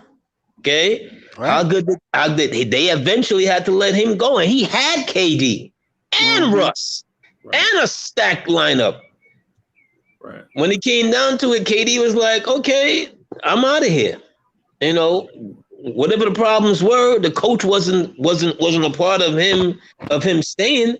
Right. College coaches, I like college coaches to come in and get a little seasoned on the bench a little bit to see what the NBA game is and form a little relationship with these guys first Right. before I make them the big guy. That's just my opinion, but Yeah, I agree with you. I can agree with that. Right. Yeah. No doubt. And when it comes to direction, it's always about the thing you got to take into account too, what the fan base expectation is. You also have to take that into account also. Like what are the fans expecting? Are they expecting us to compete for a championship when we're not ready to compete for a championship? You know what I mean? Because like for instance, the Knicks example should be the case study. You know what I'm saying? Where a team that was not ready to take major steps took major steps anyway, right? Yep. And then now the fan base goes from hey, we were gonna be patient with y'all to hey, what y'all gonna do? We was close last year. Now you're like, were we close? Were we really close? No, not really. But the fan base will think that you were closer than what you really were. So it's a lot of things to take into account, if you ask my opinion. The only problem that I'm having, that I had with this team, is we did so well in the regular season that once we got to the playoffs, we fell flat. Right. And the argument could be made that if we didn't have like that great second half of the game 2, we probably would have gotten swept. Right. So that's the thing that I'm questioning, is how we were on cloud 9 and then we went back to the abyss in the playoffs. That is very I interesting. made some of that argument before, that in that 9 to 10 game winning streak, did we peak too early? We did peak early. We kind of peaked early because we were pushing all guns, and you can't worry about the future until you get to the future in some regards, right? Because we're right there. Let's get to the playoffs. Let's push it all out. Let's get to the playoffs, and we can't look back. To your point earlier, Cornerstone and GI's point. The season wasn't a failure by no means. Season was totally successful, totally. And the overall look at it. But now we're here. We're here in a place of, are we gonna let's just say we're hypothetical now because we're in the off season, so we can go all. Yeah, we can say all that. Yeah, exactly. Right. Okay. Let's say Kawhi opts out of his deal. Okay. It doesn't work out. He doesn't want to be with the Clippers anymore. He had enough with the hometown situation. Are you really not going to try and get an audience with a 29-year-old superstar forward with several championships on his belt, who absolutely, just for my liking alone and real NBA fans liking, banged it on their whole franchise the last game? Hey. Right? Are we really not going to give him? We're really not going to call him in here and say, well, Randle, I like you and all, but we're trying to improve. You could still be here, but this guy needs to be the one. Wait, who are you talking about? Who are you talking about? Kawhi Leonard. Kawhi Leonard. Why would I offer Kawhi the max? He hurt right now. Yeah, he's hurt right now. He's out for game 5. He might not even play for the rest of the series. Yeah, game 5. But I understand where AD's coming from, though, because it could be any superstar USA in that scenario that he mentioned. So I understand. Yes, but that superstar in particular, I already know I got to maintain him. I already know in an 82 game schedule, he's going to play tops 65. I already know that. I got him. And that's what you got. And that's what you got Randle for. Yes. That's what I got. I got him. I got Randle regular season. But when it comes to this playoff thing right here, I need him. I need a good point guard, and I need an effective coach who can steer the ship. Right. That's it. Steer the ship. Yeah. All right. Speaking of which, I want to transition right here, AD, just real quick, just so that we don't run out of time. Because there's something that I want to do, and this is designed for basically my guy Hinton Murphy. I was thinking of him when I was looking at doing this. Right. So Hinton, if you still here, man, you know what I'm saying? I was thinking about you and some others. Hinton. I heard Hinton on some new team creation stuff a couple of days ago on what's the name show, and I really wanted to get on to talk to him about it. I'm like, Hinton, you're really trying to reinvent the wheel and everything. So Hinton, if you jump on, baby, come talk to me. Come talk to us about this new creation. So I have this thing, and so I have this exercise that I've been working on. Right. Well, while you guys, I had been thinking about it for a couple of days, but I'm just going to bust into it. What I'm going to do is I'm going to start, since the draft comes first, what I'm going to do is beat Leon Rose on draft night. Okay. Cornerstone Kev, you hear me? I am going to draft you a new Frank Ntilikina. Not Frank, not Frank, not Frank, not Officer Frankie, but I'm going to draft you a new heartstring. You are a piece of work. Go right ahead. Hey, how do you like 6'5" guards that can defend 1 through 4, right? That have a heart for defense at the point guard position. And play for Illinois. Right, but he has a 3-point shot. That's money right now. I'll take that. I'll take that. Absolutely. Where's he at? All right. So Illinois. So Illinois. Okay.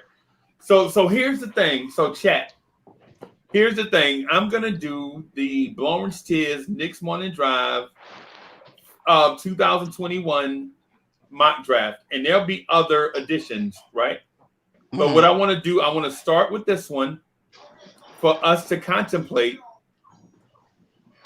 Right? And then we can revise and maybe do the next one together. Maybe all of us together can make the decision for the draft picks. But for this one, I already have some stuff drawn up. And so I'm gonna just do this one and let y'all get a feel for it. Our future gaming is in the building. What's good? What's good? The kid from Illinois. Sergeant Knicks was good. Oh, why do you have to acknowledge him, man? You don't really have to acknowledge him. I mean, really, you don't need to. You really don't. I mean, it was good that he was on last night and everything, but he needs to get his rest. Right. Hey, D Public Enemy says, don't compare nobody to Frank. We definitely don't need another Frank with horrible draft. Oh, okay. I didn't know that's where that was going. I didn't know that's where that was going. But okay. What Cats have got to understand was it's not like he picked us. That was all Phil. That was all Phil. And what they should have did was, if they were going to get rid of Phil before the draft and let whoever, because they were looking at I'm not going to say they were looking at Mitchell. I really not, because we didn't work Mitchell out, did we? Did we work Mitchell out? I can't remember. Yeah, but they were looking at DSJ and what's name, so the guy from Charlotte. But it wasn't his fault. Hey, what's up, Jay Boogie? What's happening, my brother? Top of the AM, people. Top of the AM, man. Yes, good? yes, sir. What's good? Yes, sir. What up, big bro? Y'all good? What's happening, everybody? What's good? Right. What's good? All right. Jeff NYK's in the building.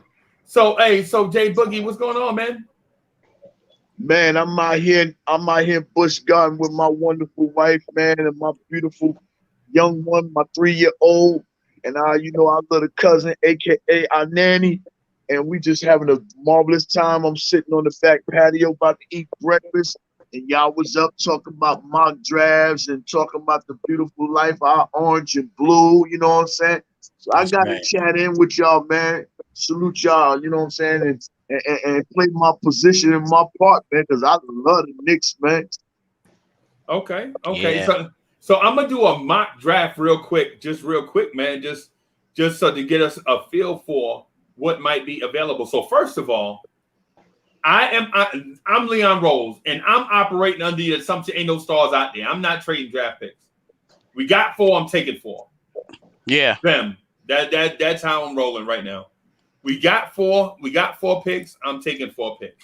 And if and you got to also figure in that Tibbs will talk with I call them the 3 wise men. I was saying this on Ron's show the day before. 3 wise men are Leon Rose, Worldwide West, and Scott Perry. Them the 3 wise men. Right. Okay. Cornerstone, you could be all 3 of those wrapped together. I want to be Dolan, and I want to tell you, I want to give you my edict when you go into this draft here, Freezy. You draft 4 young players, you're fired. That's why James Dolan's now proceed. James Dolan's not in charge of Blorange Tears. I'm the boss. Yeah. And James Dolan has stayed out the way of basketball operations. So he's letting Leon Rose do whatever. He's letting Rose handle it. But I'm in the Dolan chair. So I'm letting you know what the plan needs to be. And it needs to start with an S and end with an R. And if you draft 4 young guys for me to pay for the next 5 years, you're fired. Wow. Wow. Good morning, AD. I didn't know that was you behind the window. Yes, big bro. How you doing, fam? Man, I'm blessed, man. I see you doing you laying your law down, Mr. Dolan. No, Freezy trying to send my blood pressure up with these young guys, yo. He trying to send my blood pressure through the roof this morning. So you don't have any confidence in no young players, then, correct? No, I'm not saying that. I'm not saying that. What are you saying? Because one of those four, I guarantee you can crack his rotation. Then you better pick the best out the 4. But if you're gonna bring me in here 4 with the 3 with the nucleus I had from last year that I'm still grooming into next year, so now you're talking about 7 on the roster? No, you're not talking about 7, AD. That's where you're wrong. Okay. Kevin Knox and Mitchell Robinson are not first-year players. Kevin Knox and Mitchell Robinson are 4th-year players. They veterans, bro. RJ Barrett is a 3rd-year player. But Quickly and Obi were first-year players. So it's not 7. Yeah. So you're talking about 6. So you're talking about 6 first and second-year players going into next year? Yeah. Convince me of this here, Freezy. I'm listening, So here's the thing. Our mindset should not be the age of the player. It should be the talent level of the player. So to say we bringing in all these young guys without taking into account, because think about this, Donovan Mitchell is a 4th-year player, and you would turn him down for a Russell Westbrook because Russell Westbrook is an 11-year player. We got to be smart about how we think about this thing, right? And give you another example. What's the kid from Charlotte? Lonzo, LaMelo Ball. LaMelo Ball. You would turn down a Melo Ball for a 10-year veteran point guard. We have to think about these things a different way. Not the fact because this Knicks roster needs a infusion of talent, and that was abundantly clear in the playoffs. Yep. Because when we played against Atlanta, we blame Randle, but Randle didn't play all 5 positions, and he didn't man all 15 roster spots. Exactly. Part of that was Randle's fault, right? Because he's a star. He's a star, and when you the star, a lot of things come with it. But the thing about that, though, is you have to understand the talent level that you're dealing with, right? Would you really want to bring back Elfrid Payton instead of a rookie point guard? No, but Mr. Freezy Rose, as Mr. AD Dolan, how are you going to convince your retread coach of the year that his roster next year is going to have 6 first and second year players on the team. Right. So what you do is you tell them that we are infusing this roster with cheap talent, and cheap doesn't mean low level. Cheap in this case means inexpensive, because we could go out and sign a Kelly Oubre to a 4-year deal worth $18 million and get 11 points, 3 rebounds, and 3 assists. Or we can draft that guy and get 11 points, 3 rebounds, and 3 assists on a rookie contract. Mm-hmm. So we'll start with the draft. All right. So the first thing I want to do is show y'all the cats that are on the roster for next year. Right. So be patient with me while I bring this up. So Bim, and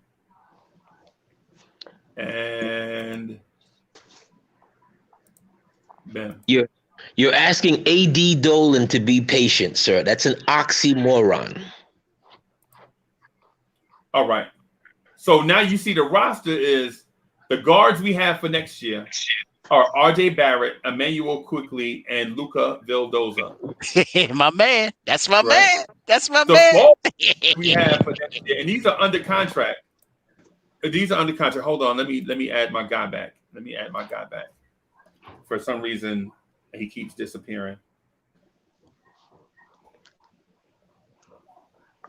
All right. Can y'all see that? Yes. You got it. Norvell Pell.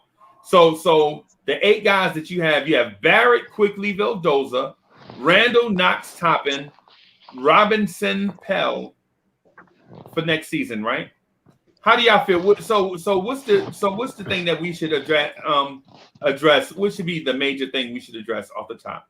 Point guard first. Point guard, right? Because Vildoza is the only point guard signed to come back next year. Right, and I'm looking for him to be the backup. Okay. All right. So let me do this. All right. So the Knicks draft at picks number 19, I think, right? 19 and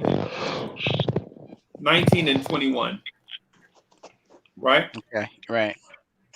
All right. So with the 19th pick in the NBA draft, the New York Knicks select not a point guard, Kai Jones, power forward center, University of Texas, age 20, 6'11", 218 pounds. No. Right? No. So here's the thing. Kai Jones is an explosive freak athlete. Right off the rip, you're gonna as soon as you see him and Obi, you're gonna wonder. You're like, dog, this dude might be more athletic than Obi. Just right off the rip, right from go, you're gonna say, oh my goodness, the Knicks just got them a power forward center. We needed a point guard. Exactly. But what the Knicks did in this space is they drafted the best player available. Right? They drafted the best player available at 19. Right? And if for somebody to say that Kai Jones is not an upgrade over Nerlens Noel and Taj Gibson would be somebody that doesn't know basketball. Because immediately he will be more productive than Taj Gibson. Kai Jones is a hustle guy, a rebounder, a freak athlete with the upside to be something special if developed. Right now he's going to get you boards. And Cornerstone Kev, guess what else? He can catch a basketball proficiently, and guess what else he can do? He can handle a basketball and pass it. And given time, his spotty three-point shot might become a weapon at 6'11". Freezy. Right? Yes, sir. Let me ask you something, Freezy. with your analogy and where you're going, one or two of these players you're going to like more so than anybody else, okay? So with these 4 picks that you have, you're probably going to have to double up to get one of these guys because your intel is saying he's not going to slide past 10. No, He's bro. not going to slide past 12. No, I'm right saying now, I'm looking at a mock draft. I'm looking at Tankathon right now. Tankathon has him at 21, and we're picking 19. Okay. So I'm going by a source now. Okay. Don't just go by what people say. Oh, he won't be there. These few people in the chat are not drafted for every team, and I have a source that I'm going by, right? So I'm just going by this source, right? Okay. If the source is incorrect, then so be it. But I had to establish a standard. I just can't go by go off the top of the dome. Okay, got you. I got you. Hey, just to share with you real quick, that's a Boston Celtic pick. He's a Texas guy, right? Don't forget that big man over there in Boston is over there. So they got ties. Just to let you know that Boston is in front of us. Right. No doubt. But you know what though? We can't I can't do the mock, you know what I'm saying? Cause y'all know what else. So but at 19, we take Kai Jones. Okay. Right? And Kai Jones fills an immediate need. We have an immediate need at center, right? I'm not saying that Mitchell Robinson is not the starter. What I am saying is that Mitchell Robinson doesn't stay healthy, and getting a Kai Jones immediately upgrades you over Nerlens Noel and Taj Gibson. And I'm not doing this because I want the Knicks to get a center. I'm doing this because I felt like he was the best player available on the board at this pick. Okay. Right? Okay. All right, so that's 19. So that's 19. Right. So I'm adding Kai Jones to the roster. Right? Okay. Right? Can y'all see that? Yeah. Can y'all see that? I added Kai Jones to the roster, right? Right. All right. With the 21st pick in the NBA draft, the New York Knicks select Trey Murphy, small forward shooting guard out of the University of Virginia. Trey Murphy is a athletic small forward wing player. Now listen, for those that wanted a small forward that was a super athlete that can do it all at 6'9", can defend his position, and others can defend guards. 6'9" can defend 6'5" guards. 6'9" can defend 6'11" power forwards. Right? Can dunk on anybody. Yamtastic. Right? Mister, I can do a little bit of everything at the small forward position. Right? He also has the potential to be a knockdown three-point shooter. Right? This dude is a full 6'9". There's no, oh, he's 6'7". We thought he was 6'9". This dude is legit every centimeter of 6'9", athletic small forward. Come in day one and is going to get minutes from Tibbs because guess what he does, Kev? He defends. He defends and he's an athlete. Right? Mm-hmm. So Cornerstone Kev is saying, hey man, we need a point guard. We need a point guard. Why did we just draft another forward? We drafted the best player available that was on the board. Right? So I'm going to add Trey Murphy III. Well, at least that best player actually, addressed the need. So I'm good with that. Yep. Yeah. All right. So with the 32nd pick, in the NBA draft, the 32nd pick in the NBA draft, the New York Knicks select Trey Man. point guard out of the University of Florida. Kev, 6'5", 180, super long arms, defense first, facilitator, shoot the three. My favorite player in this draft that I feel like is attainable. Chat, what do y'all think? So what do y'all think right here? Kev, this is your point guard here, Kev. You mighty quiet. Should I retype his name and put Frank Ntilikina? Heck no. Okay. hey, so here's the thing. We go get the best player available, right? We get the best player available, and it happens to be at a position of need for us, right? Because we're not going to be able to get.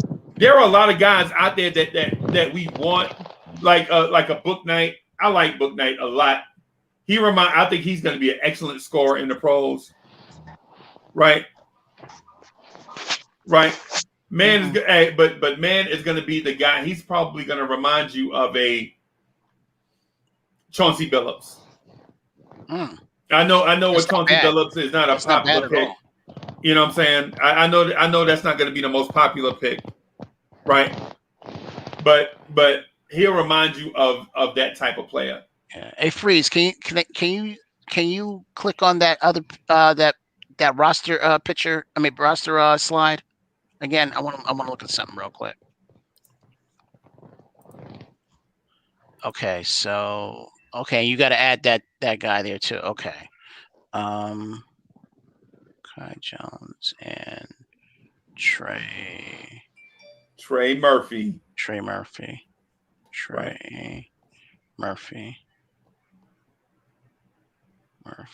Okay. And that was, I got Trey Man, and you said Kai Jones.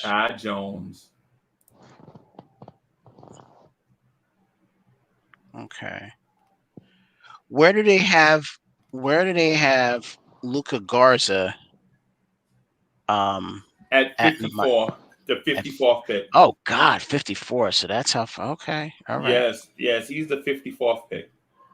Okay. That's my man. Hey, Freezy, I'm gonna come back in a few minutes. All right. Take care of something. All right. Okay. So yeah, Luka Garza, in my opinion, is overrated. I think he got the potential to be somebody, but the fit has to be it's got to be perfect. Like I hear people comparing him to Jokic, but what they don't realize is Jokic's pick was perfect. Jokic went to a situation where he had time to develop. I think they had Miles Plumlee, Yusef Nurkic, and somebody else. I forget. Whatever. The Luka Garza kid ain't gonna be nothing. Well, the only reason why, especially if he come here, right? The only reason why I looked at him was because Jay Boogie had brought him up. So that's the reason why I looked at him. Man, okay. And Tibbs' defense and Tibbs' defensive system, Luka Garza will look like Enes Kanter. We need a mobile. We need a mobile big. That is not good. That is not. We need every time I think about playoffs. That's funny, man. Every time we, man, in this in Tibbs' defensive scheme, you need a mobile big, right? And Luka Garza is not that. He's the complete opposite of that. I get it. Hey, Unc, real quick, breaking news. They fired Stan Van Gundy out of New Orleans. Did they really? Yeah, I knew he was gone, bro. I knew he was gone. Shoot. Hey, G Money was good. Hey, what's up, G Money? Y'all didn't see that coming? What's going on? My God. Yeah, man. I mean, it was more about their time. Yeah, that was the worst hire of the offseason, last offseason. Because when they hired him, everybody was like, what? Cats want to get out of town. Everybody want to leave New Orleans. I wonder why. Right. And you figure if what's my man's name? What was the #1 draft pick? Zion. If Zion had a chance, he'd probably jet out of there too. Yep. Hey, so I'm gonna just say this real quick, and then that way we can move on. Right. Hold on, I'll be right back, guys. I'll be right back. Okay. So far, these playoffs have been crazy. I mean, sadly, CP3's and health and safety protocol, which just sucks for the Suns and for the Clippers. Kawhi Leonard may not even come back the rest of the series because there's a bad knee.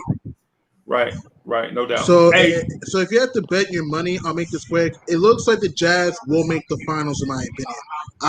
I think Utah's going to the NBA Finals because without Chris Paul, the Suns don't have another playmaker other than maybe Devin Booker. And for the Clippers, do you really trust the Clippers to win without Kawhi Leonard? I don't. Right. I'm gonna finish this mock draft real quick, and we can touch on that just real quick. I'm gonna finish this up just real quick. All right. So the Knicks have drafted Trey Mann, Trey Murphy, and Kai Jones with their available picks, right? Okay. All right. So here's the thing. What do they do with the 4th pick? Do they take a gamble here? How do they take a gamble on a high upside guy, or do they try to play this safe with their second round pick? I think they do both. I think they gamble and play it safe. And so with the player that they pick here, I'm gonna say that they take. Wait a minute. I'm doing some of this stuff out here. The player that they take right here is BJ Boston. So I think the Knicks take a gamble on BJ Boston right here. A 6'7" shooting guard. Very inconsistent. He's been mocked as someone everywhere from late first round to late second round. I've seen BJ Boston be mocked. I think the Knicks have a few things going on with this pick, right? So upgrading the depth behind RJ Barrett is something that has to happen, right? A wing, upgrading the wing play, the athleticism on the wing. I think bringing in Trey Murphy and BJ Boston does that, even if it doesn't manifest immediately. And then at the same time, BJ Boston can legit turn into something if he is what's the word I'm looking for? If he is developed right. So what our board looks like is this. After this draft,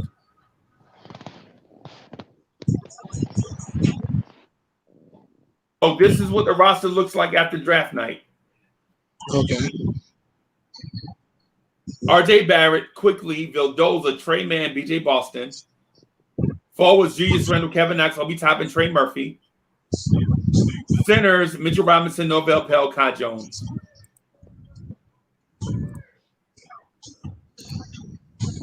All right, Knicks fans. What say you after the draft? That would be a good move by New York a little bit. I personally think if we want to compete for a championship, I think we need a superstar. But with that roster, I say if everyone continues to develop, I think we can at best get to the second round. And L. Jordan thinks B.J. Boston reminds him of Kevin Knox. What do you think about that? B.J. Boston reminds somebody of Kevin Knox? No, definitely not. And also, Stan Van Gundy just got fired today. Just want to throw it out there. Yeah, we saw that. We saw that. We knew that was coming. We knew that was coming. Stan Van Gundy is past his prime. Right. And so he can't. And when guys want to leave like that, But here's the thing with the Knicks, though. The Knicks get an infusion of athleticism and youth. in the playoffs against Atlanta, we looked old and unathletic. You know what I'm saying? Right. Especially at the guard position, at the point guard position, we looked old and slow. And then at the bigs, we looked old and unathletic. Right. And so by bringing in Kai Jones, Trey Murphy, BJ Boston, and Trey Mann, you infuse this roster with athleticism. I'm not saying that this is the end all be all, but at 19, 21, 32, and 50, whatever, it is at least upgrading the backside of our roster. Right. The most immediate need, according to most Knicks fans, is point guard. And by bringing in Luka Vildoza and Trey Mann, I think you basically address the point guard position. Yeah, that's true. For the point guard position, I don't think Frank is coming back. We gotta get rid of Alfred Payne. We just need a point guard that can run the offense, that can get guys involved, and we need we need a point guard that can be a pass first a little bit, something like that, or a two-way point guard. Yeah, Trey Mann is that. Trey Mann is going to be like your Chauncey Billups type point guard. Okay. So if Julius Randle is cooking, when Julius Randle is cooking, Trey Mann is going to be the guy that sets the offense up so that Julius Randle can't be double teamed. Okay.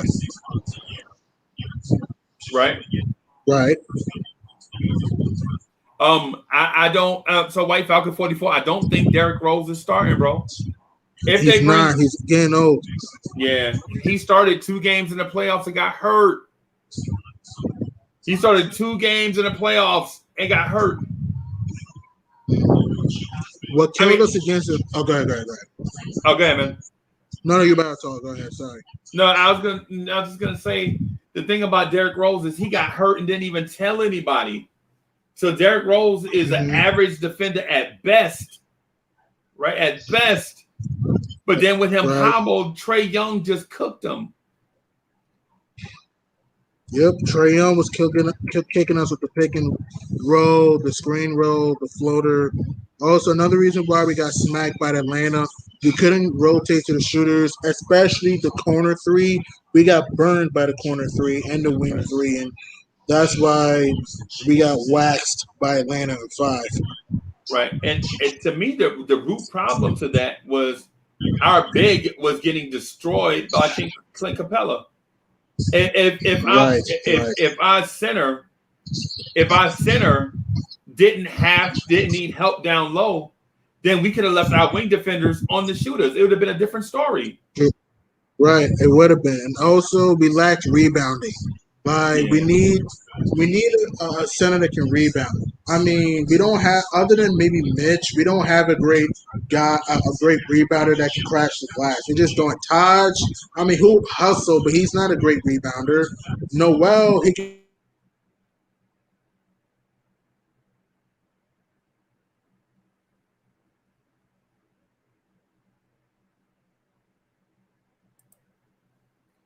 Hey, dog.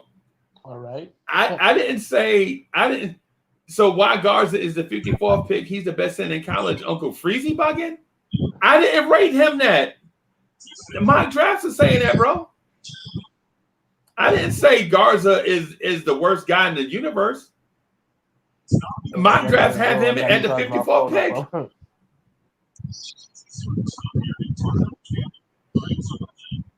Why? Salute, G-Man. Yeah. So why am I getting So what is it about me stating the obvious that Luka Garza is a late second round pick? He is a late second round pick. Luka Garza is not fleet of foot. And if y'all think Tom Thibodeau is going to bring a big stiff to play center and just throw all of his years of coaching out the window, y'all are bugging. Tibbs prefers a Nerlens Noel, Mitchell Robinson, Joakim Noah type center. Okay. A tall, mobile center to man the middle. Right. Hey, so Charlie Walcott says no cornerstone. I brought guns up, not Jay Buggy. I've been saying Gaza for weeks, for 4 weeks now. On Garan show, people like to steal my. Nah, bro, ain't nobody taking credit for that. Ain't nobody taking credit for that, man. I'm just saying. I just personally don't think Luka Garza is it. Now I may be wrong, but I don't see Tibbs starting the opposite of what he likes to start just because of this kid.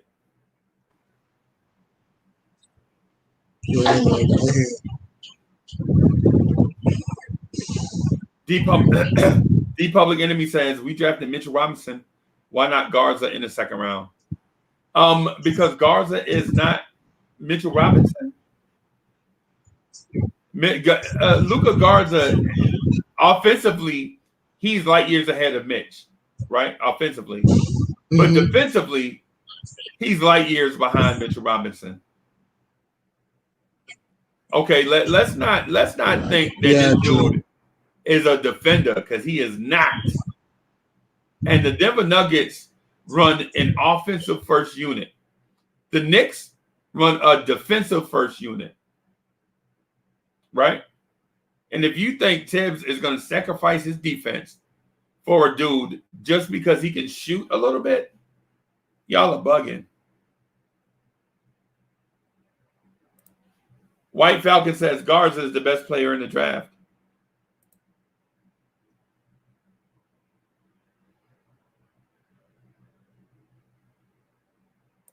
I don't know about that. I'm sorry about putting that up. Is Garza comparable to young Mark Gasol? Have y'all lost your minds? Are we really comparing Luka Garza to Mark Gasol?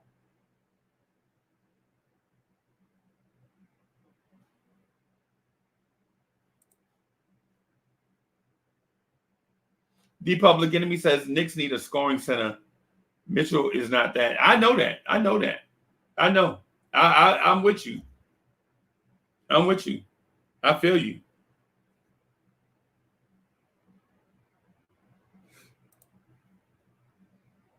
What about second round steal Sharif Cooper? I like Sharif Cooper. I hope. When I saw the mock draft, I was hoping that he will fall to us. Oh, he did fall to us. Okay. G.I. What's good? Yo, I had to run for a conference call. Everybody split. What, you about to shut this down? What's going on, man? What's the topic? I'm about to shut it down. I did the mock draft. Let me show you something. Oh, I hope you got that kid from Howard University on there. No, I didn't. No? What you think about him? I like him. You talking about the guard, right? Is he a guard or a big man with skills? Let me go back. Let me see if I can find him. Would you kick everybody off the panel to do it by yourself? Nah, people just disappeared, bro. You know how they do me. They was out. Yeah. So these are the three: Trey Mann, BJ Boston, Trey Murphy III, and Kai Jones. You've been talking about this BJ Boston guy but y'all have mixed feelings. Y'all were like, watch, we only gonna get a BJ type Boston with a Cade Cunningham on the. All right. Hey, hold on for just a second. I gotta do something real quick. Go ahead. Yeah. What's up, fellas? I mean, what's going on down there? Y'all was telling me like, y'all wanted a Cade Cunningham, but you probably get lucky and get a BA Boston. So what we doing here? How freezy doing this draft? Let me check on my guy from Howard University. I'm looking to draft the HBCU in the first round. What's his name? Oh, they got a new coach too. Assistant coach. Let me see. What's my man's name? Y'all got his name down there yet?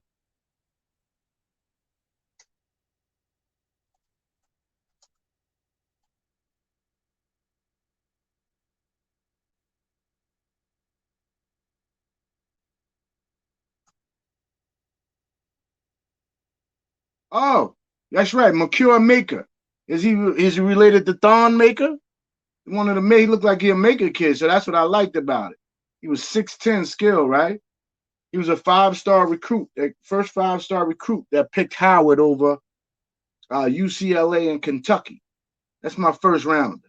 I don't even know if the kid could play, but I like his upside. I just don't expect to get much at 20. What are we, 19 and 23? I just don't know if the draft is the way to go, fella. Might package them puppies up. In my deal, if we end up drafting, that means some amazing guys walked in free agency. And, you know, that was a good thing for us. What I'm hoping for is Kawhi Leonard, Kyle Lowry, and Serge Ibaka. Even though I know Serge just got hurt, man, but oh no, we just need that guy. You know, we need that guy that's gonna be tough down the stretch. I like Serge, man. I like Serge being tough for us down the stretch, man. But you know, yeah, Mercure Maker 6'11", right? He does it all, right? And is he? Oh no, Kevin Middleton. Come on. He might be 32 years old. Kevin Middleton, behave yourself, yo. Come on, man. He might be 30. No, how you gonna hide? He's got to be related, right? Come on, let me check. Hold on. Is Thon Maker related to? Is Mercure Maker related to Thon? No, somebody already beat me there. Yeah, his cousin. How you gonna hide the cousin of Thon Maker all that time, man? Come on, Kevin Middleton. Behave yourself. No, we're going all Raptors team with our core. Everybody, James Bouknight. Who's talking James Bouknight? This guy's going to go in the top 10 picks. You got 19 and 23. He moves slow, huh? I didn't see him. I got to go watch his PG-13 coming. White Falcon. I got to give you your props, bro. You have been effectively trolling since free agency 2020. You have what's called same energy. He does give you that old man in the face vibe. But didn't LeBron look old in the face when he came in the league and he only stayed around for what, 15, 17 years?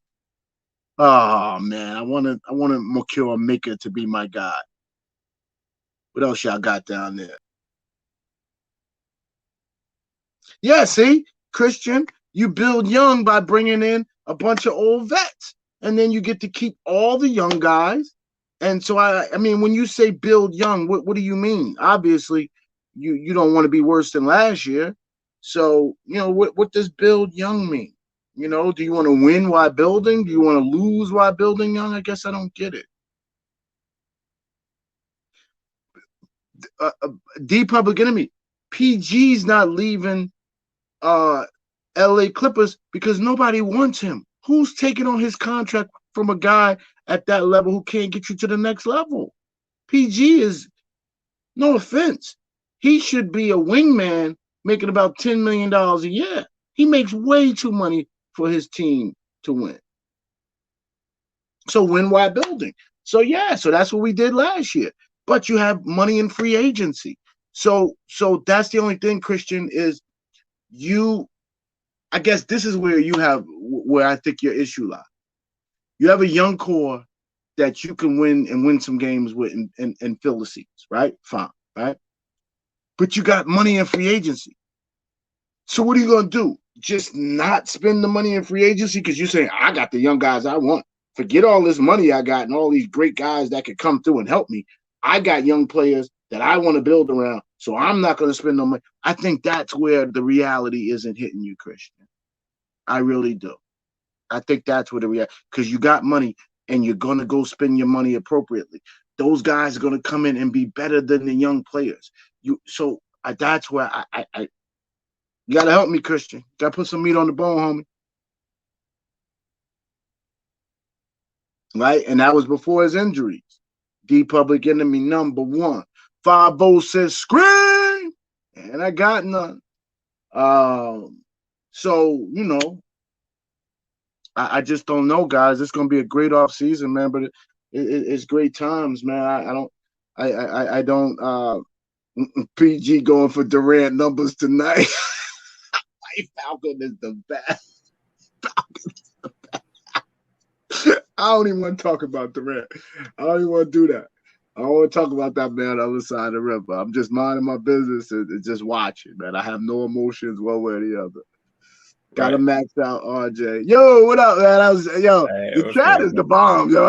Now I see why you can do this so long. Yeah, the chat, man. The chat to talk to you, man. You know what I mean? I'm telling you. White Falcon, though, he just be trolling, yo. He told me White Falcon made his statement of the day. You ready for it? Yep. He said PG is getting Durant numbers tonight. Get ready. So he think Pandemic P is gonna go off for 62 tonight. Pandemic P about to go off. And Kawhi is gonna be standing on the sideline. Hey. Yeah, but hey, nah, man. I think it's over. I think it's over, bro. I think it might be that might be it for them, man. Yeah, man. But anyway, I gotta run, man. I gotta wrap up. I gotta wrap up, man. And but we'll be here. But we'll be back here tomorrow. Tomorrow we'll look at free agents. Free agents is fun. That's fun. I would like you to revisit Makura Maker, Thon's little cousin. We might. No, not having it. No, I like him. Oh, I like him. Somebody said he's slow as molasses, though, so let it go. Well, yeah, I don't want to go. I don't want to do. I don't want to do. Judge him based on the level of competition he played against. How about that? How about that? I want to look at some of the high school stuff that he did because he is a monster. If you look at his high school stuff, I think he was a monster. I think the him being more patient is a factor of him not wanting to hurt himself against that competition. And you'll see what happens when he gets to the combine next week. When he gets to the combine next week, all this talk is going to be different. You talking about the kid from Howard, right? Howard University, baby, Alpha Chat. Right. Bam. I got something funny I'm gonna tell you later on. All right. Yeah, but I'm gonna go. Got a bunch of stuff to do. Appreciate y'all coming through. Thanks everybody for coming through. I'll holler at y'all tonight, Knicks Night.